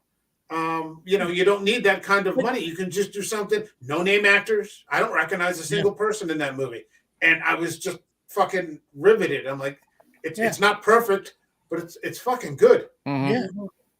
And there's nothing wrong with having money if you're a good storyteller, right? Because then you know how to use the money. Per se, there's a lot of times you see it's just like, let's just throw all the special effects against the wall and see what sticks, and that's not it, man. I'd rather just sit and watch. There was a movie, God, it was in the mid-90s. Ron Howard, of all people, directed it with Alan Rickman and Madeline Stowe, called Shadowland. Yeah. And it was a guy, Alan Rickman's character, was doing an interrogation of Madeline Stowe because of a children's book she wrote that was considered divisive.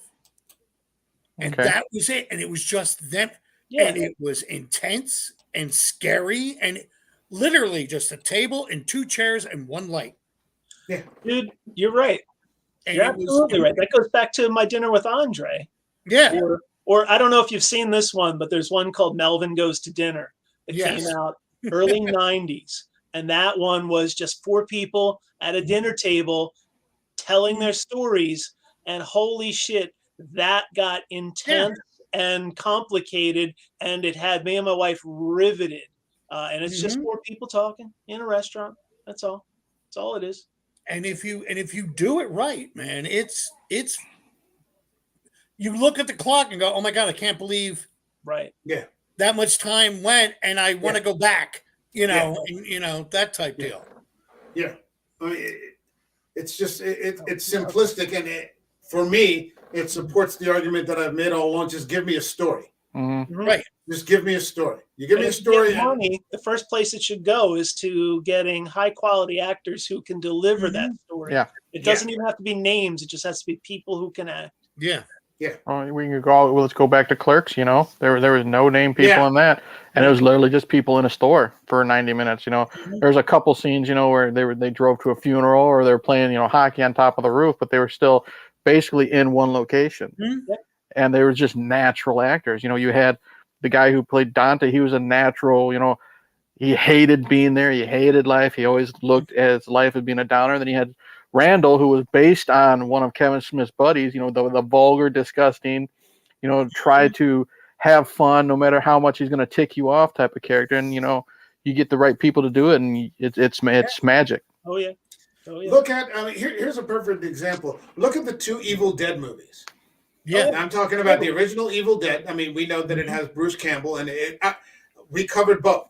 Mm-hmm. And I know that it's awesome to see Campbell as so young.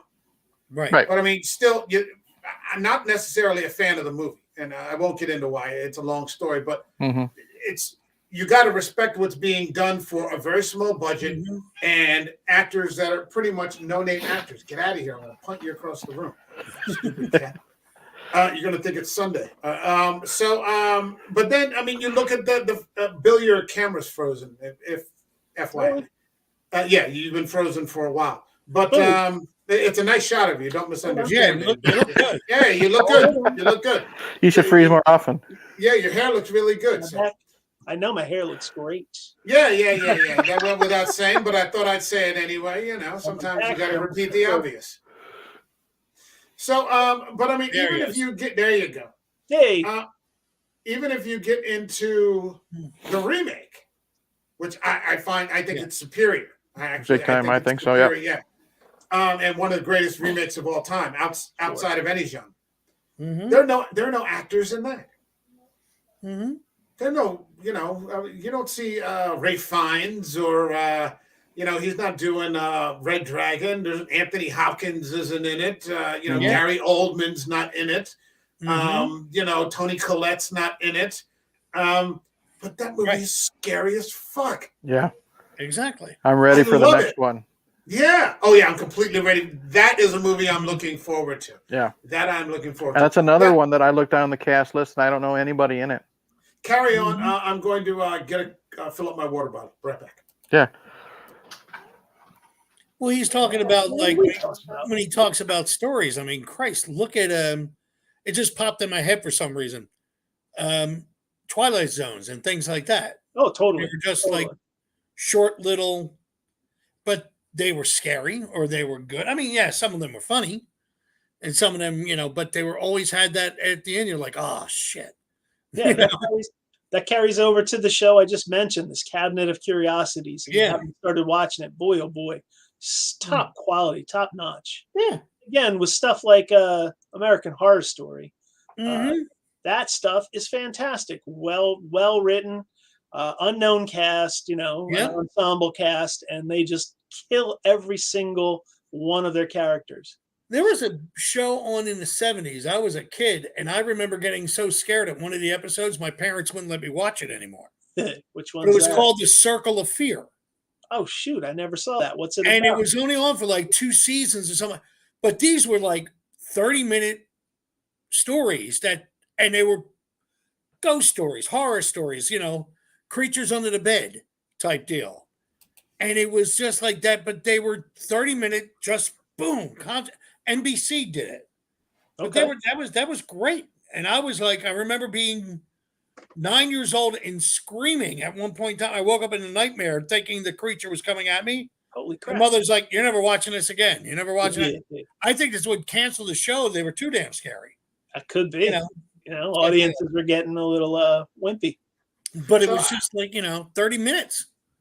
I just want this quick interlude. I don't know if I got a bunch of gift beers for Christmas. Mm-hmm.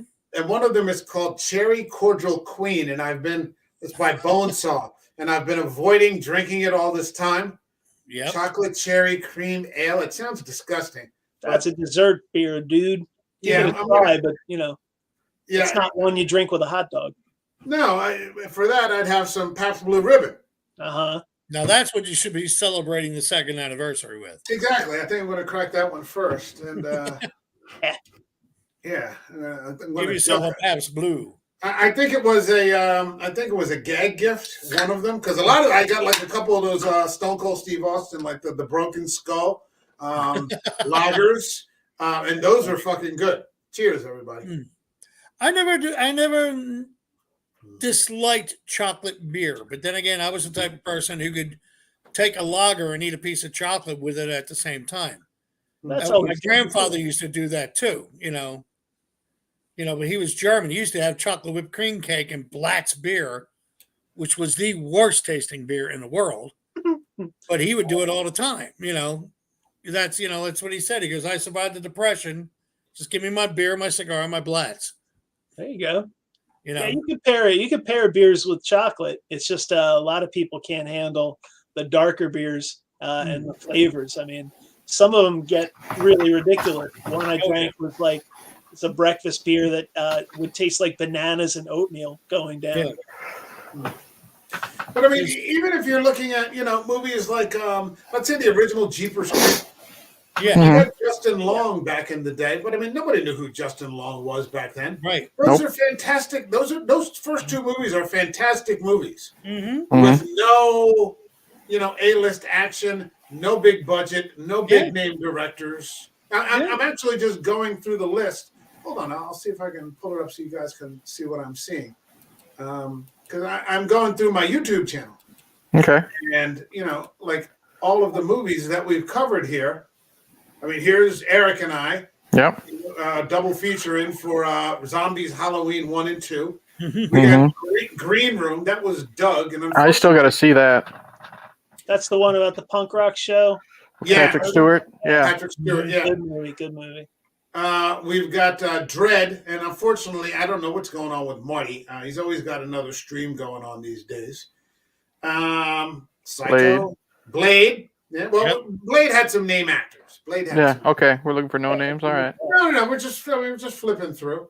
There was the first 7. That was with Kara. I think that was one where she showed up late. I think Kara's always late. Something shitty this way comes with Eric's favorite movie. Yeah. That has a somewhat named person. Stephen Williams is in there. So yes, that's right. And then we got it into the Apocalypse trilogy. Jeepers Creepers, another something shitty with Stoker's Dracula. Prince of Darkness. From Dusk Till Dawn. Ooh, was that's that still a good really episode 26? What? From Dusk Till Dawn. That was episode 26. Yep. Damn, that was a long time ago. Yep. The Amityville Horror. Yep. Something shitty. James Brolin staring at the fire for an hour. That was fucking scary. Have you covered that movie He Never Died? Oh, with Henry Rollins? Henry Rollins. Yeah. No, I haven't gotten around to it yet. It's actually okay. Is it? Okay. It keeps coming up in conversation, and I'm wondering when you're going to hit that, because that's actually an interesting movie. It is, especially with the final bar scene. The final bar scene, yeah. For those who haven't been watching, I think that's all of you. There's actually been something decent on Netflix called. They're doing this series about the Ottoman Empire. So far, it's 2 seasons, but the second season is it's a docuseries, so it's not it's narrated by Charles Dance, and they have all these like Ottoman historians in there. And the second season is Mehmed versus Vlad. Nice.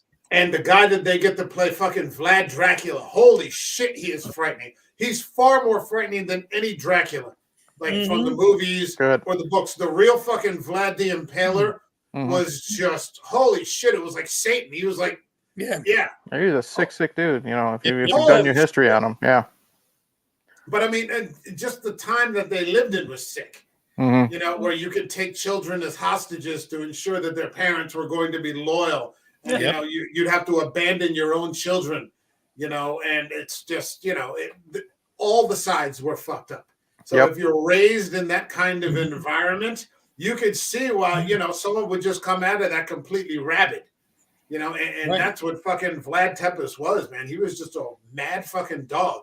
That's right. Holy shit, he was foaming at the mouth. And that last scene where I think they said he had impaled people for 5 miles. Yep.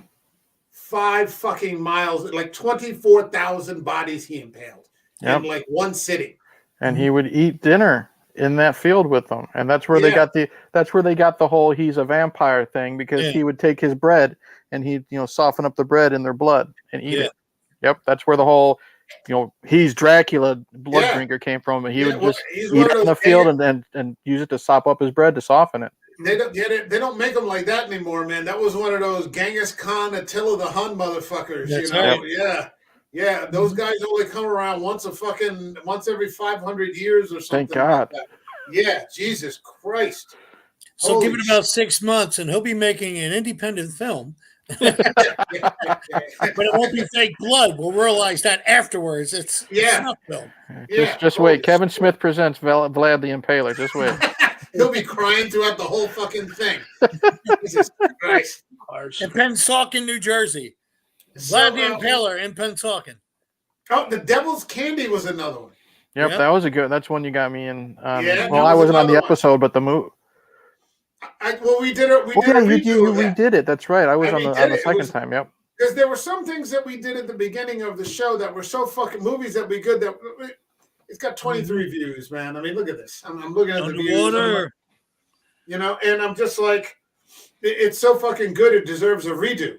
Mm-hmm. Because we should be talking about this with a larger panel of the Phantom Menace, Devil's Rejects. You got to do like Cinema Sins and just repost them as if they're brand new. I could the Dead Zone. Yeah, I should. I mean, I've got 150 of them. The Dead Zone, one of Cronenberg's best. This was the look at Bill there. There's a shameful story to this. Bill, do you want to tell it? Sure. I admitted that when I had to watch this movie to get ready for the podcast, I admitted fully and freely that I was so lazy that I could see the DVD on the shelf in the corner of the room, and rather than do that, I paid the $3.50 for it on demand to just click with my controller. That was nice. A very lazy night. Yep. What did Mr. Hera? Cost me $4. For God's sake. Underwater, that's a good one, Mike. Oh, I finally watched that last year. That's a good one. Actually, it was funny. Holy cow, that was good. I saw a thing on YouTube about Cloverfield, and they were talking about movies that were not connected to Cloverfield, but people think are connected to Cloverfield. Is this one of them? And one of them was Underwater. Yeah. Underwater. I couldn't believe that I was watching it. This was my introduction to Kristen Stewart. Right. Because I hadn't watched any Twilight until much later. I think like a full year after I had the show. I'm like, maybe I should just look at it to see. It is fucking vampires and it was fucking god awful. And then the second one was worse. But I tried to get through the second one. I'm like, this is fucking awful. Holy shit, this is bad. And I'm like, how could such good people like Pattinson and Kristen Stewart be together? It's like a powerhouse. It's like the Wonder Twins. No, but I mean, how could they be in something so bad? And like not even they couldn't lift it. But this was my first introduction to Kristen Stewart, and holy shit, she blew it out of the water. Let's go back to how we started tonight's episode. It depends on the script and the writing. You can't just be all on the actors. Yeah, somebody told me that the books are so bad that there actually is no source material. Like the books are like Stephanie Meyer's books are just awful. I had a niece who was in high school when the books came out, and she said, and she was and still is an avid reader, but she turned around and she goes, "Oh, all the kids are reading it. Maybe I'll pick up a copy and see what it's like." She goes, "I got through a third of it and already figured it out and just said done." It was like done. She made bad. Stephanie Meyer made a shitload of money off those cashing in on those YA teenage girls. Holy shit! Yeah, I just Googled it because this is one of my favorite Stephen King sayings. We're talking about Twilight. Stephen King says Harry Potter is all about confronting fears, finding inner strength, and doing what is right in the face of adversity. Twilight is about how important it is to have a boyfriend. Yeah, right. Yeah, that's basically what that was about. Her following fucking Edward, and Edward being the mopey vampire. He was like the B version of Brad Pitt in the Interview. Yeah, he says both Rowling and Meyer, they speak directly to young people. The difference is that Joe Rowling is a terrific writer, and Stephanie Meyer can't write worth a darn. She's just not very good. Yeah, that was my understanding. Is that you were trying. You could have adapted, you know, and said, "Well, okay, why didn't you use the source material?" They're like, "No, we did use the source material. It's just that bad. Just that bad, you know. It's just that bad." Let's see. Oh, Horror of Dracula. Horror of Dracula. That never hurts. Angel Heart. Angel Heart from Hell. I think I did this one on my own. I couldn't get anybody to join me. This is why I do it now. There are sometimes I want to do movies that people just don't have streaming. No, wait a minute. I think no. Oh, that was another Johnny Depp movie that I did with you. I was like, wait, I thought I did that one. No, we did Sleepy Hollow. Oh yeah. Rod and I think for Book of Eli. No, we did Ninth Gate. Oh, really? Can we do Ninth Gate? Do the Stephen King movie that Johnny Depp did? Secret Window. Secret, and we never did that. I know John did a Dead Zone with Mike. Bill, you're absolutely right, though. You've been saying this for a long time. I need to redrop these. Yeah. I need to redrop these. And you know what I need? I need thumbnails. I need better thumbnails. And I'm just learning how to do that because these are some really good fucking movies here. Yeah. First Blood. Yep. The Wolf, something shitty. The Wolfman. Here's Hereditary. 76 views on the Hereditary. That's surprising. Crime. That's surprising how big Hereditary has for its following. Well, one, I didn't advertise them properly back then, and two, among the people that know me, I'm me. So I've got to they find it hard to overlook my my opinion on certain things. Mm-hmm. So, speaking of, hold on a second. Wait, you have an opinion, Patrick? Just in time to hear that Hereditary, and just in time for me to. I'll probably get kicked off in the first 30 seconds. I fucking called it. You mentioned Hereditary. There he goes. There he goes. Where'd he go? There he is. Did you say something, Patrick? I'm sorry, I wasn't. I missed it. No, we're talking about just going through some of the Train to Busan. Great movie. Drag Me to Hell. Yep. And John and I having this endless debate over whether or not the main character did the right thing in declining that woman's loan. Right. I was under the opinion that she really didn't do anything wrong. It was a business decision, so on and so forth. But John was like, no, he should have given her the loan. Yeah, I think I still stand by what I said there. Yeah. Which the last time I checked, you're allowed. I appreciate that. Hunter. That was a good one. That was a good one, man. I just watched that for the first time. Right. Too. The Ninth Gate. That's we did do the Ninth Gate. That needs a redo. I think we need that was such a good movie, man. Yeah. A fantastic movie. Brightburn. Yep. Oh, Brightburn's great. I keep trying to tell people to watch it. All my MCU fan friends. I remember seeing Brightburn and said, Michael, did you see this? It's anti-Superman. And evil Superman. Evil Superman. And that was surprising how much I enjoyed that. Hold on a sec. We got some. When they made romantic comedy zombie movies, that's when it jumped the shark. Comedy was fine, but rom-com zombies, no, just no. Right. Slasher Fred says, I read that in the Twilight Zone, the movie The Bigot was originally supposed to rescue two Vietnam kids, finally learned that just because someone is different, it does not make them your enemy. Yeah, but unfortunately, the helicopter chopped his head off. When John Landis drops a helicopter on the kids and the star, that's not going to happen. Yeah, right. The whole thing. Hey, Sydney's here from Cinema Cities. Hey, Sydney. Happy anniversary. Thank you very much. And Patrick says 75 views too many. I don't know on what, but okay. Hereditary. Yeah. Okay, I guess you're giving me two guesses. Let's see, The Ghost in the Darkness. That was me and Ryan. That's always a fun one. Something shitty. Oh, Jesus, The Howling. Is there a worse fucking... This is like the most... The Howling too. No, because you got to see Sybil Danning's tits. Again, terrible movie, decent book.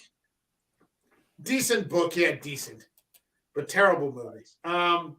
Howl was good. That's one of those unheard of movies that it ended up being really good. Yeah, Curse of Frankenstein. Bill and I. Carrie. Me and Eric. I think this was that your first collaboration with Rod? Yes. Might have been. Yes, because remember we started good, and then we started good. Bullet, and then we kind of gave up on King when he suggested Children of the Corn. Yeah, because we kept leaving it up to Rod as to what movies to pick, and eventually it came back to bite us. It started out with De Palma, fucking Children of the Corn. The Last Exorcism. That's a good one. That was a good one. I'm covering that. I'm gonna be covering that myself on Midnight Society. That's a worthwhile movie. Stakeland. Stakeland was great. Fuck, that's good. Yep. I think this was my first one with Walk the Cinema, Werewolf. Has anybody seen that? Will Kalak.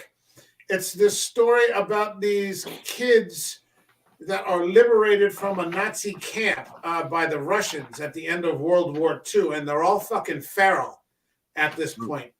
And the Russians don't know what to do with them. They're like, you can't go with us. Like, we're in the middle of a war. You know, we can't take like 10 kids with us.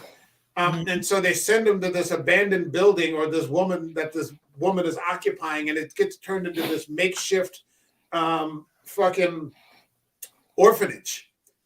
And these kids are just completely fucking feral. But what happens is the guard dogs from the camp escape also when the camp gets liberated. And all the dogs know how to do is all they know how to do is kill people. Right. So it's the little kids against the fucking guard dogs. Oh, Jesus. From the Nazi camps. And they literally are like werewolves. Yep. They're like werewolves. It's an awful movie to watch. It's phenomenal. It's Polish. It's a foreign film. Really solid film. Yep. Sleepy Hollow. It's a good one. Yep. Yeah. That was my first appearance with Jocelyn. I love Sleepy Hollow. Changeling. Yeah, The Changeling. Me and John. Yeah. Yep. Wreck. Oh man, this movie is good. It fucking scared Ryan badly. Yeah, I was with Ryan. We watched it. He came over to watch it, and he was like, "What the fuck are we watching?" It like freaked him out, especially the end scene when they're up in the penthouse. Did you make him watch it in the dark? No. We never turned out the lights or anything like that. Jeez, he probably would have ran out of here. Ryan's nervous enough as it is.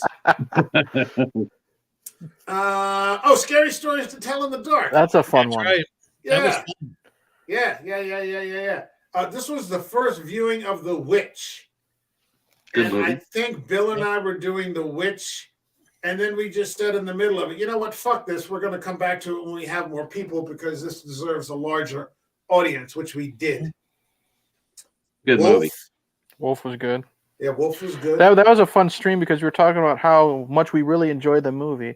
And then out of nowhere, Mike puts up a still and he's like, and then David Schwimmer shows up. And I fucking hate David Schwimmer. I do. I don't care that he's in it for like 10 seconds. You know, it just ruined my night. Yeah, it did. It ruined the fucking week for me. That was it. It's all been fucking downhill since then.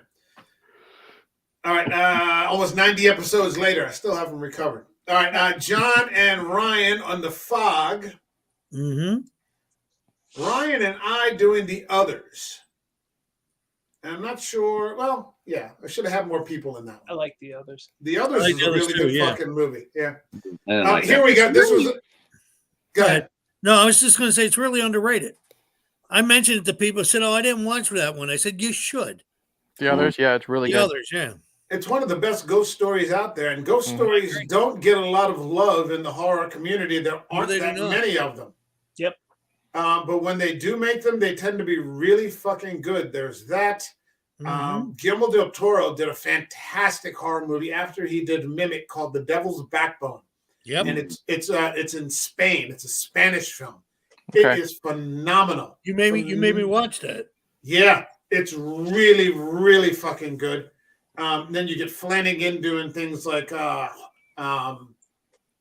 House, The Haunting of Hill House. Yep. Blind Manor. Yep. Blind Manor wasn't as good as Hill House, but yeah. Well, Hill House was hard to follow up because of how good it was. Well, he did Midnight Mass. Has anyone seen Midnight Mass? I still got to see that. Oh dear God, it's beautiful. Mm-hmm. It's just beautiful to watch.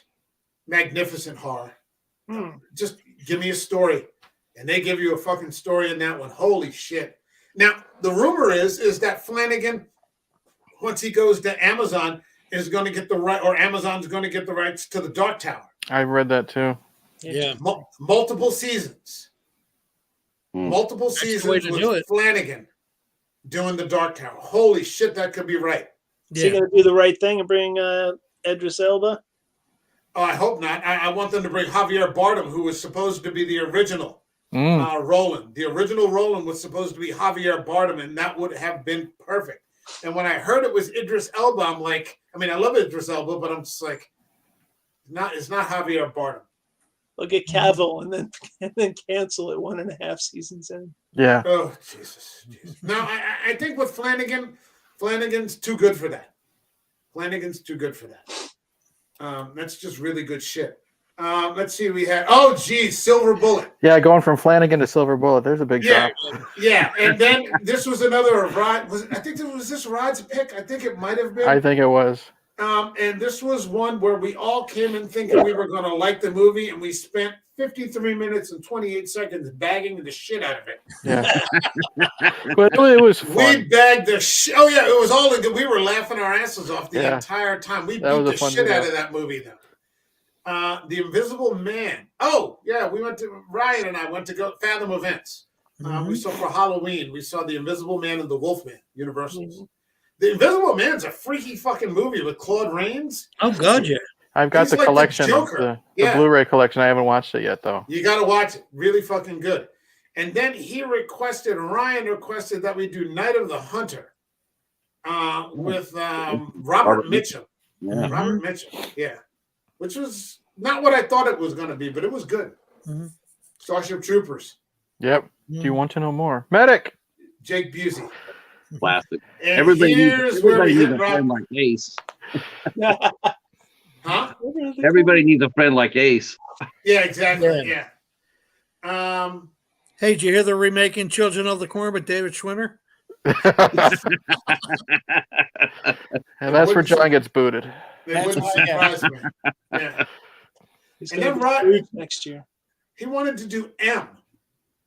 He was on this kick where he would request, and this is why I stopped doing it too, because we started veering off into these other directions. I'm like, well, wait a minute, this isn't the fucking purpose. But I was like, okay, and it was a good fucking movie with Peter Lorre. That was a fucking movie. Oh yeah, that's a fucked up movie. It is a fucked up. But then the Witch Redux, and then we closed out the year with I don't know. Well, that was the intro. I don't know why I showed James Spader, but A Christmas Carol. Christmas Carol was good. And then The Shining, I Trapped the Devil, 30 Days of Night. You already covered I Trapped the Devil? Yeah, I covered it on my show. Yeah. Oh, okay. There are some movies that deserve a larger panel, and there are some movies that deserve more than one discussion. And so this will be one of those, and with a completely different panel. So I'm curious what people will say on Sunday. Sunday's going to be a busy day because I have 2 streams. I have another one after that. Oh wow, yeah. You are going to be busy. So you said that you were all booked up. Moving forward, what are some of the movies that you're going to cover? That we should. Well, they aren't necessarily movies. I'm going to be covering Junji Ito's Japanese Tales of the Macabre, which is an anime series that's dropped on Netflix. And if you know who Junji Ito is, you can see back there. I have some of his manga back there, and he's got something going with that. I'd like next week for us to get to, if people are available, to get to Cloverfield. But again, it's a movie that needs a large panel. I'm not going to discuss Cloverfield with one person. I would need 4 people minimum to get into that. I'm in, big fan. Okay, Eric, just watched it today.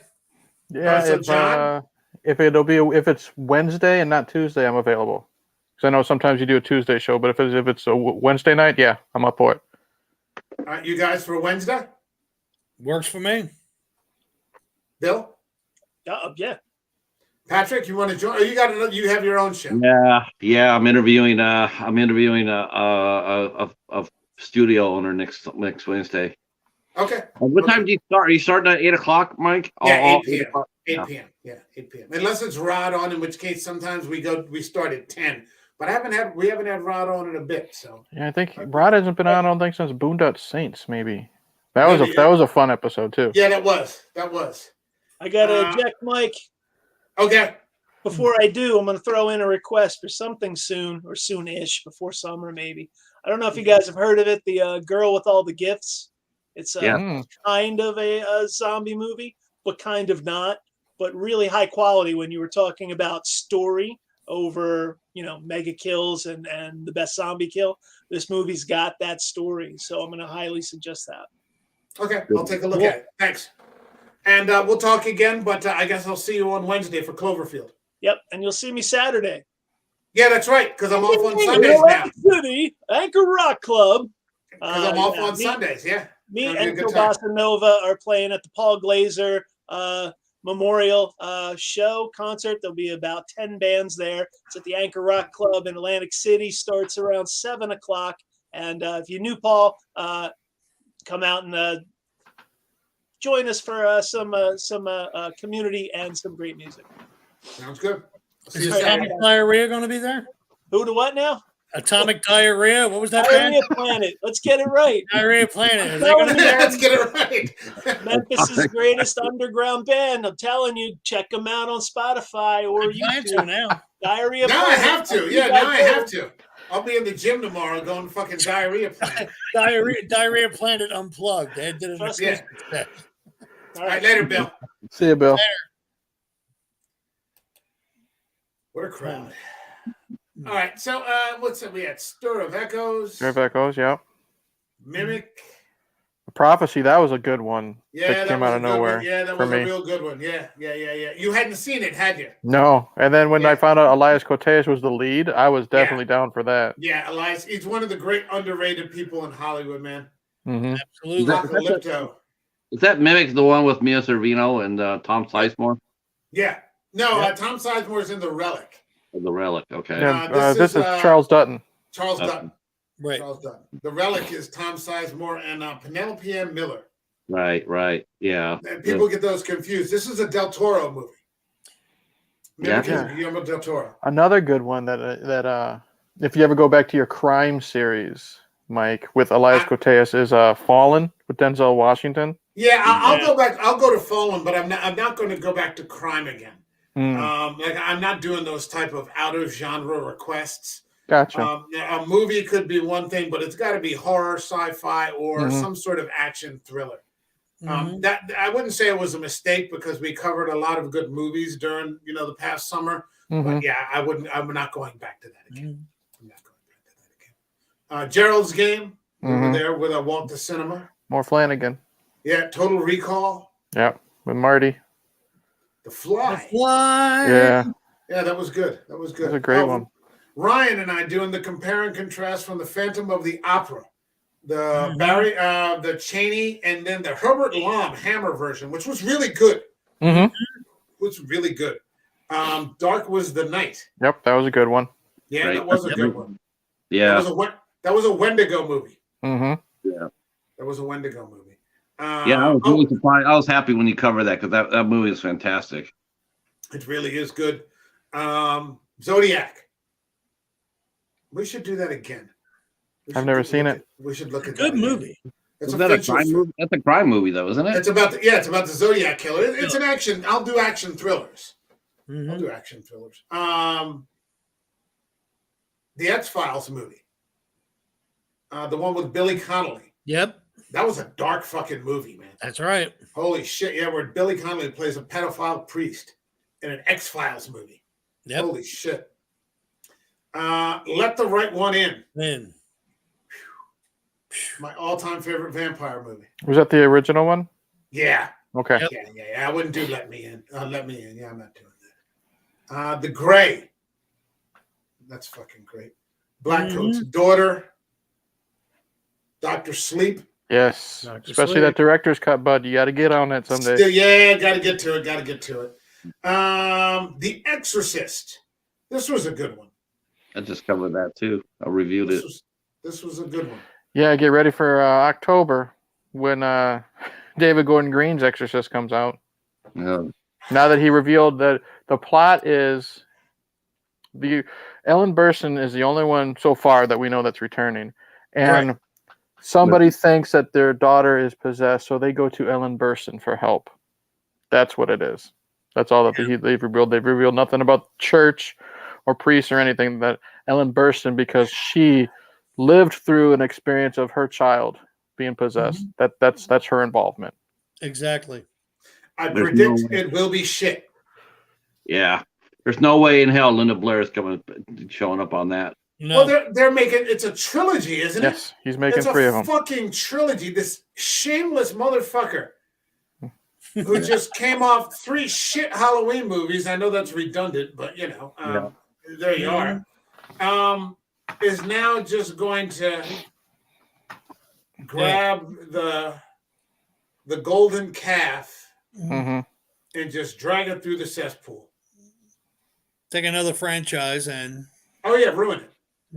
I'm sure the studio will be on him like a second skin. They are not going to let him do what they did to Halloween. I mean, yes, they are. You think they're going to let him? I think they'll be sitting right next to him. I've been saying this the entire time. This is a production house driven Hollywood nowadays.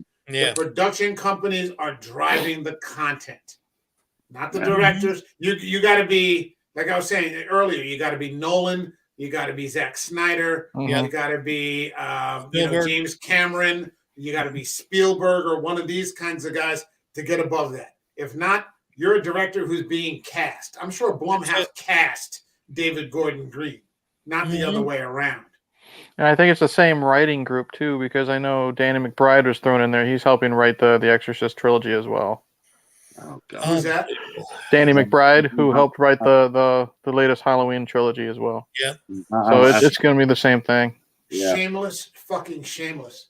I actually am probably going to watch it just for relevant content. But yeah, you're going to hate watch it. Oh yeah.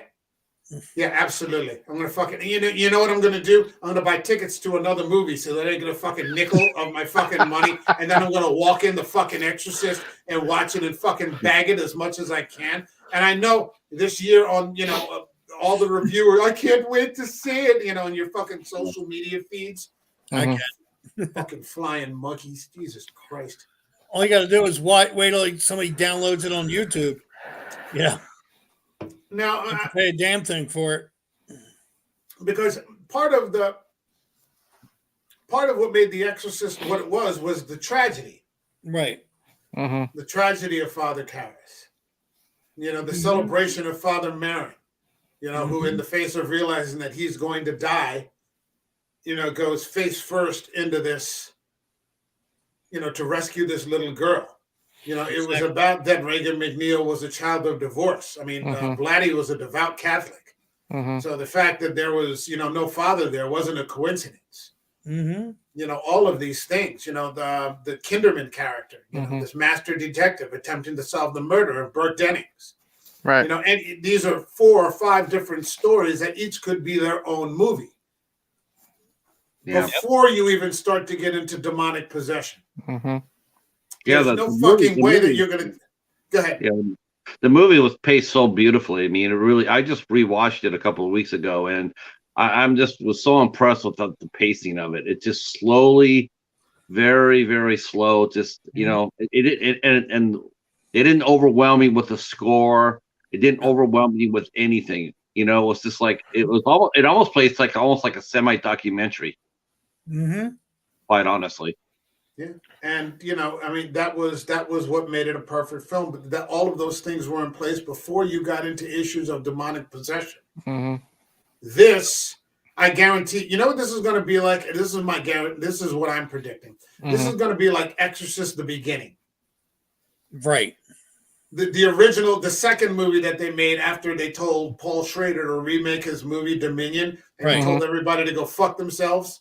You know, and he just left. And then they hired, I think, Rennie Harlan. Rennie Harlan, yeah. They hired Rennie Harlan to make an Exorcist movie. This is going to be on par with that. You're going to have tons of pea soup. You're going to have tons of spinning heads, you know, and this kind of crap. That's my prediction. Absolutely. And I'm going to go and give my money for I don't know what, but and then just go in and. Would you ever consider, because like I said, like you said, you don't always, you know, always take requests. Would you ever consider doing Exorcist 3 for the show? Because we've discussed how much we both enjoy that one. Yeah, and I've got it on Blu-ray. Same here. With the Blatty cut. Yeah, I have that too. The Scream Factory. Yeah, I've got the same one. And it's mesmerizing. Now you can see that with Blatty, the version that they spliced together is very rough. Right. I think a lot of that footage was damaged. But, you know, sometimes, you know, to see a version of a film you've never seen, you got to take what you can get. Yeah. Just the fact that you're able to see it. Yeah. But that one is so good. And just, I've said it before, you know, that's my favorite Brad Dourif performance. And he's in the movie less than 5 minutes. Yeah. And he does it all sitting on a bench. He does it just talking to the camera. Sitting on a bench. Yeah. It's unbelievable. I saw it in the theater all those years ago, 30 plus years ago. I wonder if Corey will be in the new Exorcist. Who's Corey? Corey was the main killer in Halloween Ends. I put something up on Twitter yesterday, and I said because Halloween Ends was trending, and I just said Halloween Trends is ending, so now seems like a perfect time to remind you that I told you all 10 months ago it was going to suck, and I was right. So, and then there was like the Halloween Ends poster, so that probably didn't get me any new followers, but it has the added benefit of being true. 70s horrors put the character and story work before it drops the horror and terror. Wow, imagine that. Imagine that. A story first. Holy crap. Wait, a character? What's a character? Yeah, I've never heard of that. Is there a story arc? Somebody mentioned something about a story arc. Has anybody heard of a story arc? I don't know anything about that. What else did we get to? We got to the Evil Dead. Oh, God. I remember watching it the morning before. You were so out of it in that episode, dude. Well, yeah, I couldn't remember what had happened in the movie. You tried so hard. Yeah, I couldn't get past it. I'm like, I don't remember what I saw. And that's when I realized I really am not a fan of the film because it's just white noise to me. Yeah, you just had that sensory overload. You just didn't know what to do. At least the remake was able to keep your attention. Oh, yeah. Absolutely. And this was, I think, my first thing with Sydney, the effects of franchises on Hollywood and filmmaking. Yeah, this is the first time I have Sydney on there from Cinema Cities. Now, this was worthwhile. We started getting into the Godzillas. Bill and I on the original. And then we got to get him back, Eric. Yes. We got to get Jay back. I just talked to him about a week or two ago. We're friends on Facebook now, so I'm following him building his house and stuff like that. Yeah. I was so happy you just let me be like a fly on a wall, you know, me being a big wrestling fan for that episode. And just the stories he was able to tell. It was so much fun. Yeah, he's such a nice guy. He was. A nice guy. And it's funny how his wife came up after like 90 minutes, like, what are you guys doing up here? I'm like, okay, we'll give him back to you. We'll give him back. You know, sorry. Yeah. Sorry. That was it's a fun usually time. 10 minutes with him. Yeah, she was so nice. She was so nice. She couldn't have been nicer. Godzilla, Candyman. Yep. Now, I think this was one of Rod's picks. Yes. So he redeemed himself. Wanted to do Candyman. Rod wanted to do Candyman, but he wanted to do the new one first because it's Rod. And then I was like, no, let's do the original first. And this was one of the best because I had never seen it, remember? And this was just one of the best movies. Could not have been better. Virginia Madsen, Tony Todd. Yep. Just a fucking classic. Clive Barker directing. When we later came back to that second one, that remake, it was just so bad. Yeah. It was so bad. So disappointing. So disappointing. I remember that was actually the movie that was going to get my ass back to the theater. I mean, I was looking forward to it so much. And then I talked to Phil from Phil's Creepy Vid, and we were talking about it. And I said, I'm so amped up to see Tony Todd. And he goes, yeah, he's in it for like 15 seconds. That's not even it. He's in it for like 5. Yeah. I was just crushed. I was like, who the fuck did that? They made a movie about, what's the term? Systemic racism. Around they used the Candyman franchise to make a movie about systemic racism. Yeah. And you're just like, really, man? Like, you cheapened the whole thing. It's just about take it and drag it through the mud, man. But see, and we brought that up in the original Candyman. You know, we talked about how they did a very good job about, talking about racism in these little bits. You know what I mean? Little lines dropped here and there, little scenes. But then when you got to, I don't know who directed the I guess you'd say the newest one, but I just call it Jordan Peele's Candyman. Yeah. They literally beat you over the head with, basically, cops are bad. That's the main message that I got from it. And I mean, I get it because it was air quotes relevant at the time with the news and everything that was going on. But it's just like, I can already turn on my TV and see that. I can get on Twitter and see that. But then when I go into a horror movie, where I want to try to escape all that stuff, and then, like I said, it's just shoved down my throat. Right. You can do that like the original and be subtle with it and get your point across. But this was just like so much crammed in your face. What Clive Barker did, I mean, he actually made Virginia Madsen the hero in a story about a man. I mean, Candyman is kind of a victim. He is a victim. Yeah, he is. He's a victim, of racism and brutality and, just evil fucking people. But he's also the villain. Yep. He's also the villain. He's not the good guy in this. He's not the good guy. Virginia Madsen is the hero, right? Who risks her life to save that baby in the bonfire. Yep. And all of that, the soul of the whole movie was just lost. It was terrible. Top 5 guilty pleasure films. If I remember, this was the first time we had Patrick on. Yeah. And instead of bringing guilty pleasure movies on, he brought his top 5 favorite movies. Yeah. So they were the opposite. Yeah. So that was a lot of fun. Yes, it was. It was 3 hours long, so 3 hours and 15 minutes. I had Toshi Asaka on, and I hope to get to Japan later in the year, and I'm actually going to meet. That was a good interview, Mike. That was a really good interview. Yes, it was. I'm going to be bringing back some more interviews coming up, but I hope to actually meet him later this year. That would be really cool. I just talked to him recently. He's like, if you show up, he's like, you better reach out to me. Shin Godzilla. Still got to see it. I want to so bad. After seeing the trailer to it, man, it looks so much fun. Bone Tomahawk. Oh, this is who I had. I had Ben on. You had Ben on, yep. Ben from Cadaver Club? Yep. Yeah. All right. Bone Tomahawk. Skull Island.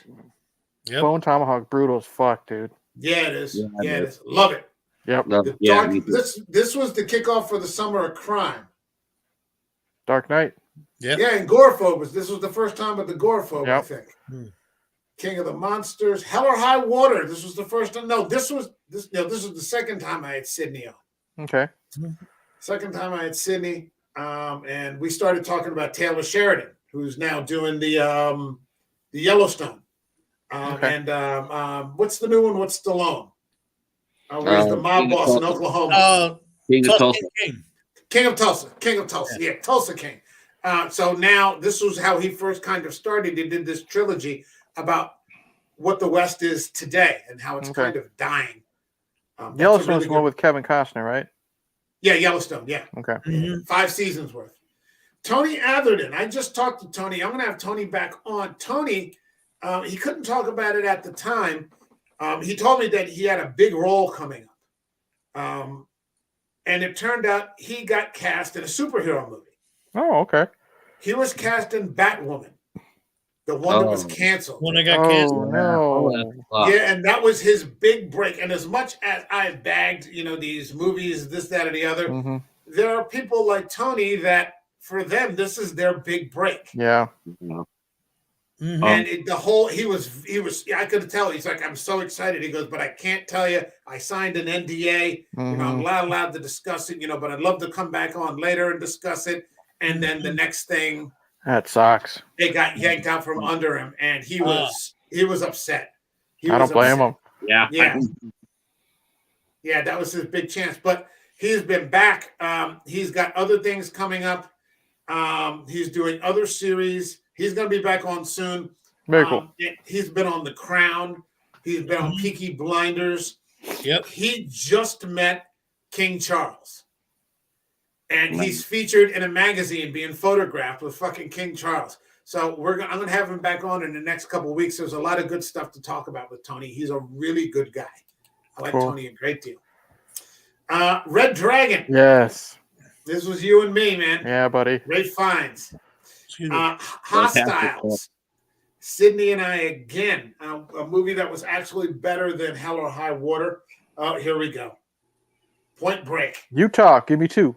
That's it. Oh, Lord have mercy. Kong versus Godzilla. Like you have the right to say anything, Patrick. We know some of the movies you like.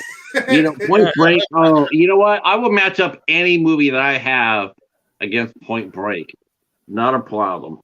Wait, did you pick that out, Eric? No, but I willingly joined and had a blast. Patrick, you may want to be careful with that because, I don't know about that. You may not hold up on the Pepsi challenge with that one. Well, you know, he does like kickboxer, so.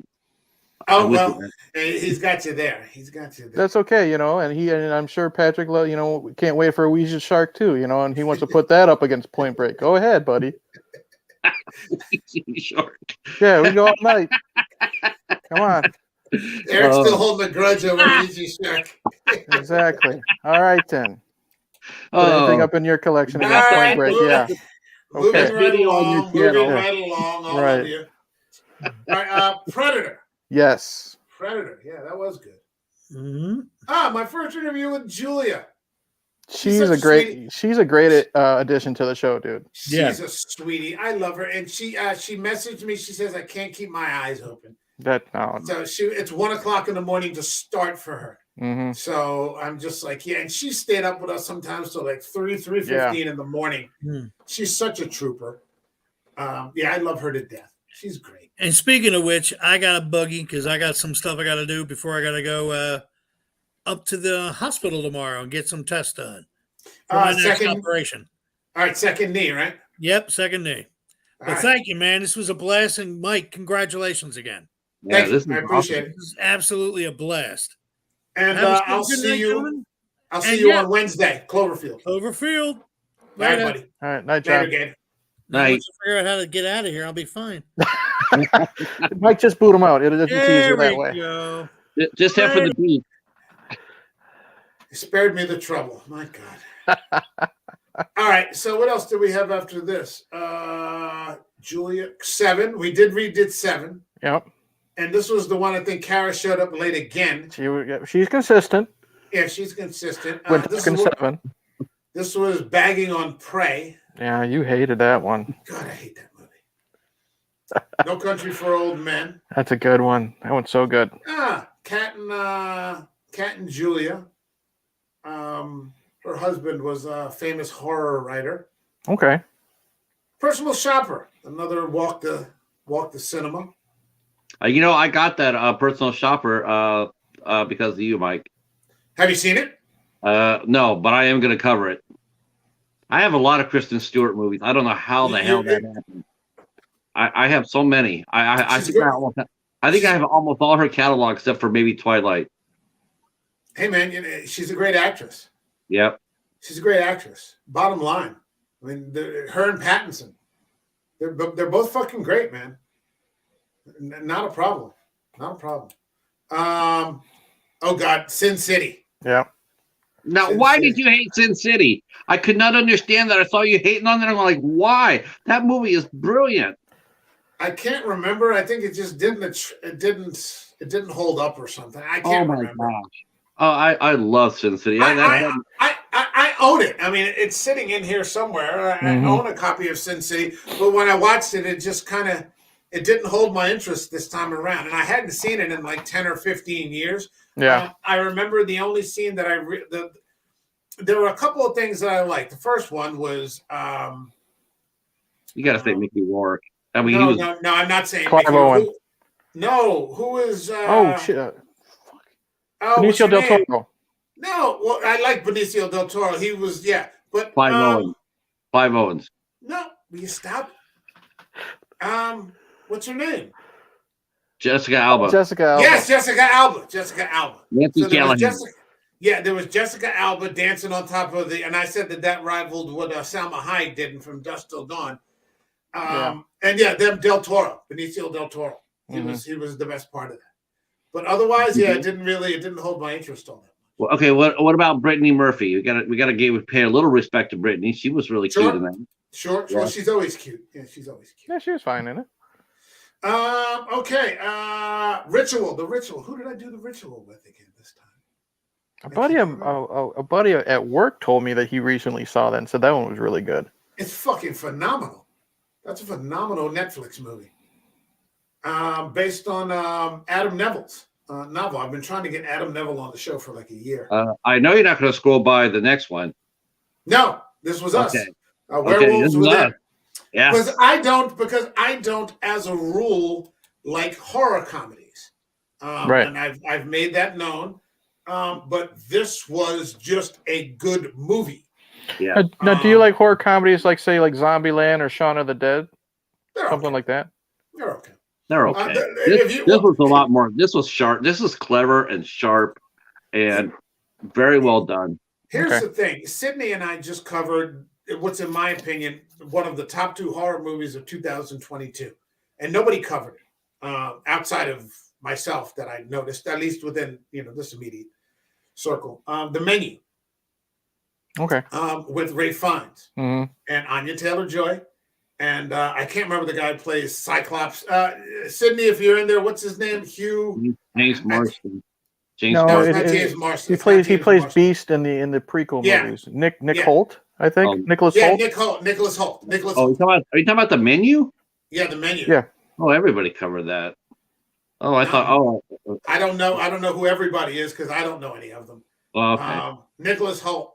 That was a perfect fucking film. Was it? And it had dread. And it had like real creep in it. It had dread, and it was hysterically funny. Okay. Because the problem I have with horror movies is that usually they're usually just comedies. Mm-hmm. They're not scary usually or anything like that. They're just fucking comedies, and usually they're bad comedies. Can I ask you a serious question? Yeah, go ahead. I haven't seen the movie. I just seen the previews and I saw the poster. But I mean, this may. Are we talking about The Menu? Yes. Yeah. Is it me or is she really, really skinny now? I mean, really painfully skinny. I think she did not look good when I saw the clip of the movie I saw. Well, she's part of that whole hardcore fashion wing of Hollywood, like she does like for the big fashion company. She does commercials for like Chanel, and that hardcore like Paris fashion. You'll see her at like Fashion Week, and she's like this generation's Keira Knightley. She's always like 10 or 15 pounds underweight. That kind of. She's always got that kind of look going. Keira Knightley had that thing going, and now she does too. So I don't know. She's only 26. She's just a kid still, pretty much. But she's also a pretty good fucking actress. Yeah, I just saw I saw the poster for the movie, and I'm going like, Jesus Christ, she looks thin as hell. I saw the clip, and I'm going like, she really is thin as hell. I never noticed. I think she looks good. I think she looks really good. But that movie is fucking brilliant. I want to say it for Ray Fiennes, and I like Nicholas Holt. I liked him as Beast in the X-Men movies. I liked him in it's not much of a role, but he was fun in Mad Max Fury Road. So I like him. Too, didn't he? What? I think he did Warm Bodies too, didn't he? I have no idea. Yeah, I don't know what that is. I don't know. What else did we have? Let's see. Werewolves Within. The Boondock Saints. Yeah, that was a fun to me, you and Rod. Yeah. Joker. Joker was good. Yep. Children of Men. That was a good one. Interesting. Good one. We had Frank on from The Harsh Truth for that one. Candyman, the second one. Yeah, we already said enough about that one. This is where we redid The Devil's Candy and had you in on it. Yep. That was, oh my God, that was so good. And I told you after that, I went and Scream Factory had this big, IFC sale, and I bought that. I could watch it anytime for free on fucking Tubi, you know what I mean? But you never know when Tubi's going to take it off their streaming service. Yeah. And now I can watch it whenever I want. Here's us with Julia. I never got your copy back, by the way. It went out in the outer space. I don't know where it went to. I had another one of the guys I do the midnight hour. He was just telling me he's telling us that he sent a package from Midwest. His package ended up in Alaska for like a month and a half. He tracked it to Alaska for a month and a half, and they didn't deliver it for I think 3 months overall. Mm-hmm. And then when it finally got there, it was beat to shit, and they were trying to make him pay $20 for it. But he had the package. Yeah. I don't know what happened. It's just like, woo. All right, no biggie. That sucks. What else did we have? There's us with Julia for 47 Meters Down. That was a good one.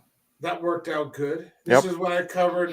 This was with James Hancock, Werewolf by Night and Hellraiser. It's Sydney again for RKO, Cat People, Curse of the Cat People. Frankenstein, The Bride of Frankenstein. Mm-hmm. After Yang, again with Sydney. Okay. Black Crab, Sydney. Oh, this was the one that Julia hated. Yeah. 47 Bimbo Power. The Bimbo Power movie. Yeah. The holiday flicks, and it pretty much catches us up. Mm-hmm. It's been there. Here we are with the menu. Yeah, I'm going to have to redrop these. There's a lot of good movies in there, and a lot of good discussions that we've had about them. Meaningful discussions, I think we brought up a lot of good points and things that, well, most of those movies a lot of those films aren't films that people are talking about. So, well, I mean, that's why I thought it was kind of fun. Like the first time I was ever on screen with you, we were talking, I hate to bring up Halloween, because we just talked about Halloween Ends and Gordon Green. But you and I are pretty much, in the minority of really enjoying Rob Zombie's two films. And I thought that was nice to be able to talk about two films that I really enjoy. And I feel like I'm like the only one who really enjoys those. So it was cool finding another person that liked them. Yeah. And we had a damn good conversation on them both, too.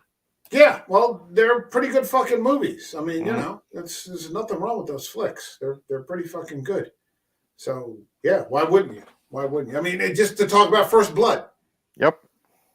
To talk about First Blood. I mean, how often does that fucking happen? Right. Yeah. To talk about Wreck. Mm-hmm. To talk about, I Trapped the Devil, or to talk about Dark Was the Night, or to talk about Howl. Or to talk about Stakeland. To talk about, any of these fucking movies. I mean, these are things that just don't happen. Mm-hmm. And it has, I understand you want to talk relevant content. Like, I get it, and that's where the algorithm kicks in. Mm-hmm. But it's nice though to be able to go off there and just do something off the wall. It really does. I mean, you sometimes you surprise yourself with what happens. Well, like I said, if it has a story, then I'll give it a shot. There are some movies that don't have a story, and they're just fun to watch for body count or whatever. But yeah, I wouldn't. I don't want to make a habit out of that. Mm-hmm. That's not. That's not me. So if it has, that's what. Even when we've gone outside of a genre with the crime movies, they all had a story. Mm-hmm. They all had a story, or something that meant something. And writing a story is cheap. Yeah. Well, here's a good example of extreme. So, me and Katie from Popping the Popcorn, we did a not a horror movie. It's just a play on words because everybody says I don't have a horror channel. So we talked about a Hallmark movie. and we had a lot of fun with it. And then that night on the Midnight Society, well, we had fun with Martyrs. So it's like, extreme asides. You can. It's amazing what people will watch, or and what it shows what you have you have a palette, Mm-hmm. and that's really what I really appreciate. That's what I like about your movies, Mike. I mean, you cover a lot of different things, and so do you too, Eric. I mean, hats off to you for actually doing your Shark Week. I loved it. I thought it was fun. Well, appreciate it. Your podcast on Clue. I actually picked up Clue from the library. Yeah, I picked up a used copy of it because you were frenzied. Yeah, it's a damn near perfect, if not perfect movie. We gave it a perfect score, but it's so good, and it never gets old. The comedy works from beginning to end. The performances are just fantastic, so good. And who knew a movie based on a fucking board game? You know what I mean? Right. Could be perfect like that. But it's lightning in a bottle. I take it, Mike, you never recovered our one show, with Dracula and the Mummy. I have it. The audio is up. The audio is up. It's anywhere that you can find podcasts. I have a copy of the video, but I don't think you can upload a 3-hour video to YouTube. I don't think it allows you to upload anything longer than 15 minutes, if I'm not mistaken. I could be wrong. I haven't tried, but then I'd have to edit out that piece where I actually let the video just kind of go. But if you look in the numerical order of things, which I think it's in the 130s or 40s or something like that, there's a space where that movie should be. Mm-hmm. So I haven't filled that space, but I haven't tried to re-upload it either. Have you ever thought of re-uploading it audio only, kind of like your episode of The Mummy is just audio only with no visuals? Because I think that way you can maybe get past the copyright of actually having the film play. No, I hadn't thought about it. Maybe I'll give it a shot.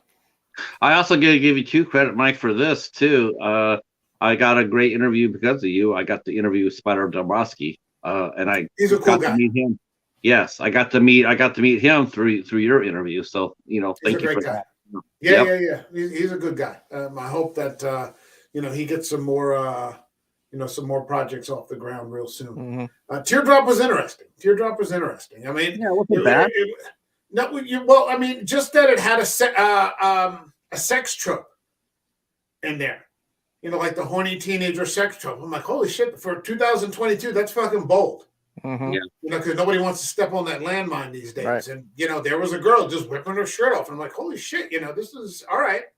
This movie that could have taken some chances.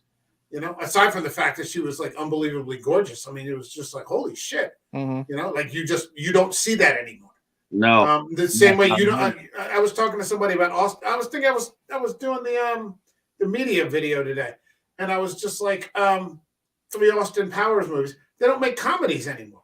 Nope.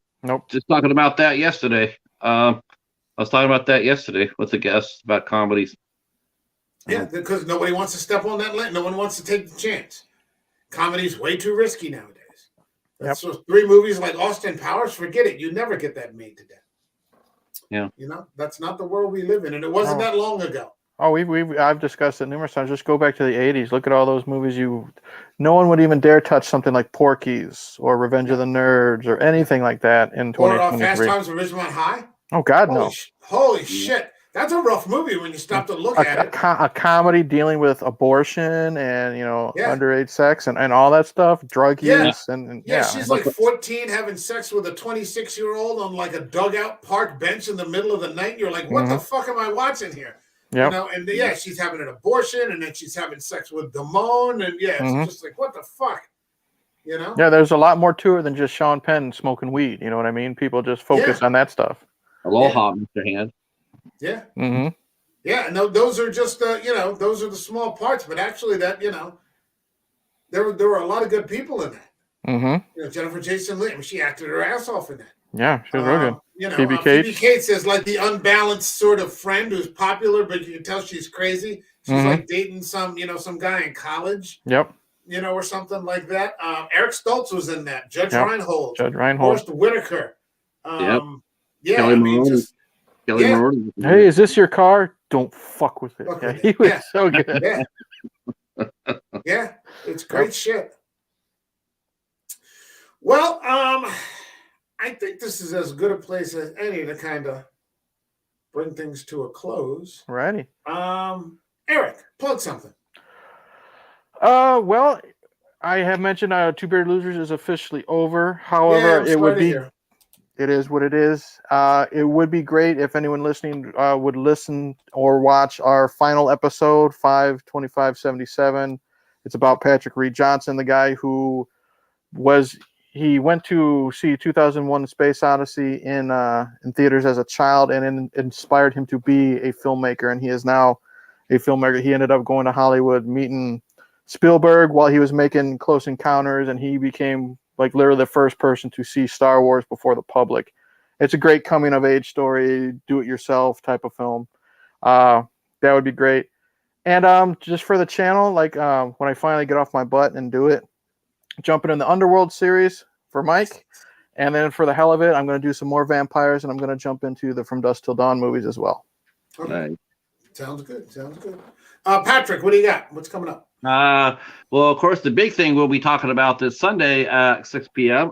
We will be visiting I Trapped the Devil again. For you, the second time. For us, the first time.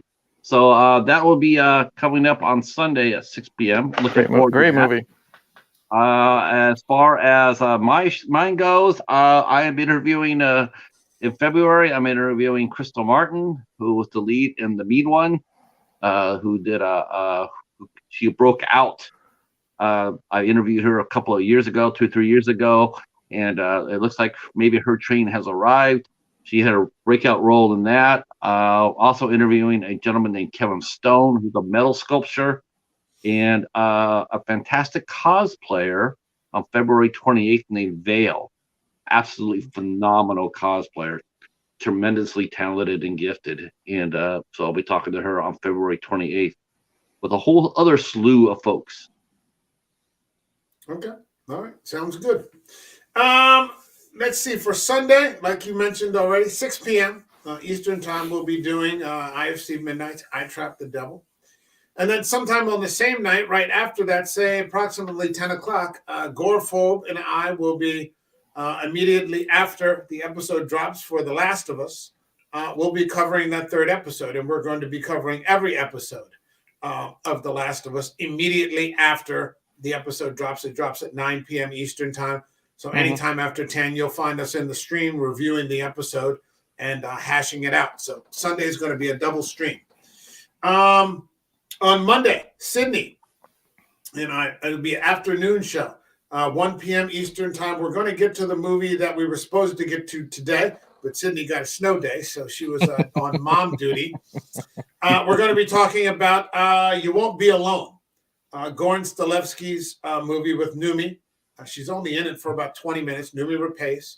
But it was nominated, it was submitted to the Oscars, and the Oscar nominations were just released. And unfortunately, I don't think it made the best international feature, but it was submitted for the Academy Award. And I think it was one of the 2 top horror movies of the year, along with The Menu. Okay. So we're going to be discussing that. And there's a lot to talk about in that movie. That if you're talking about a story, that's as good of a story as I've seen in a very, very, very long time. Are you going to do a Numi week?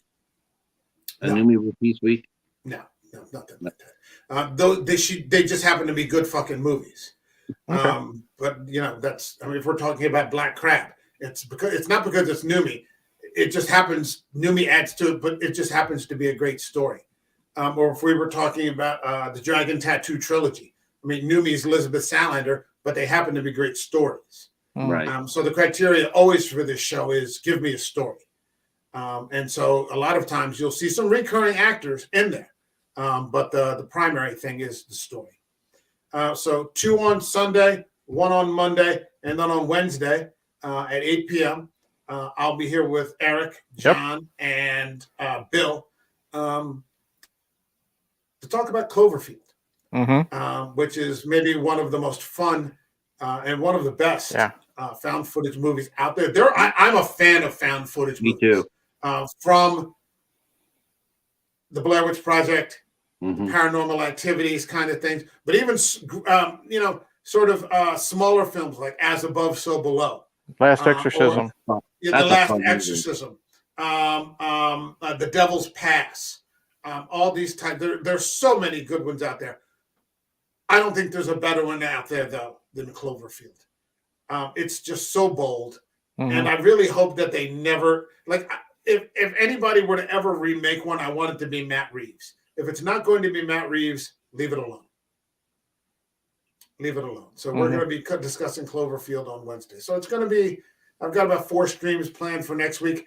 I'd also like to, and before this week ends, actually, if I can, I'd like to complete the video on Junji Ito's Japanese Tales of the Macabre, the anime series, which is very fucking macabre.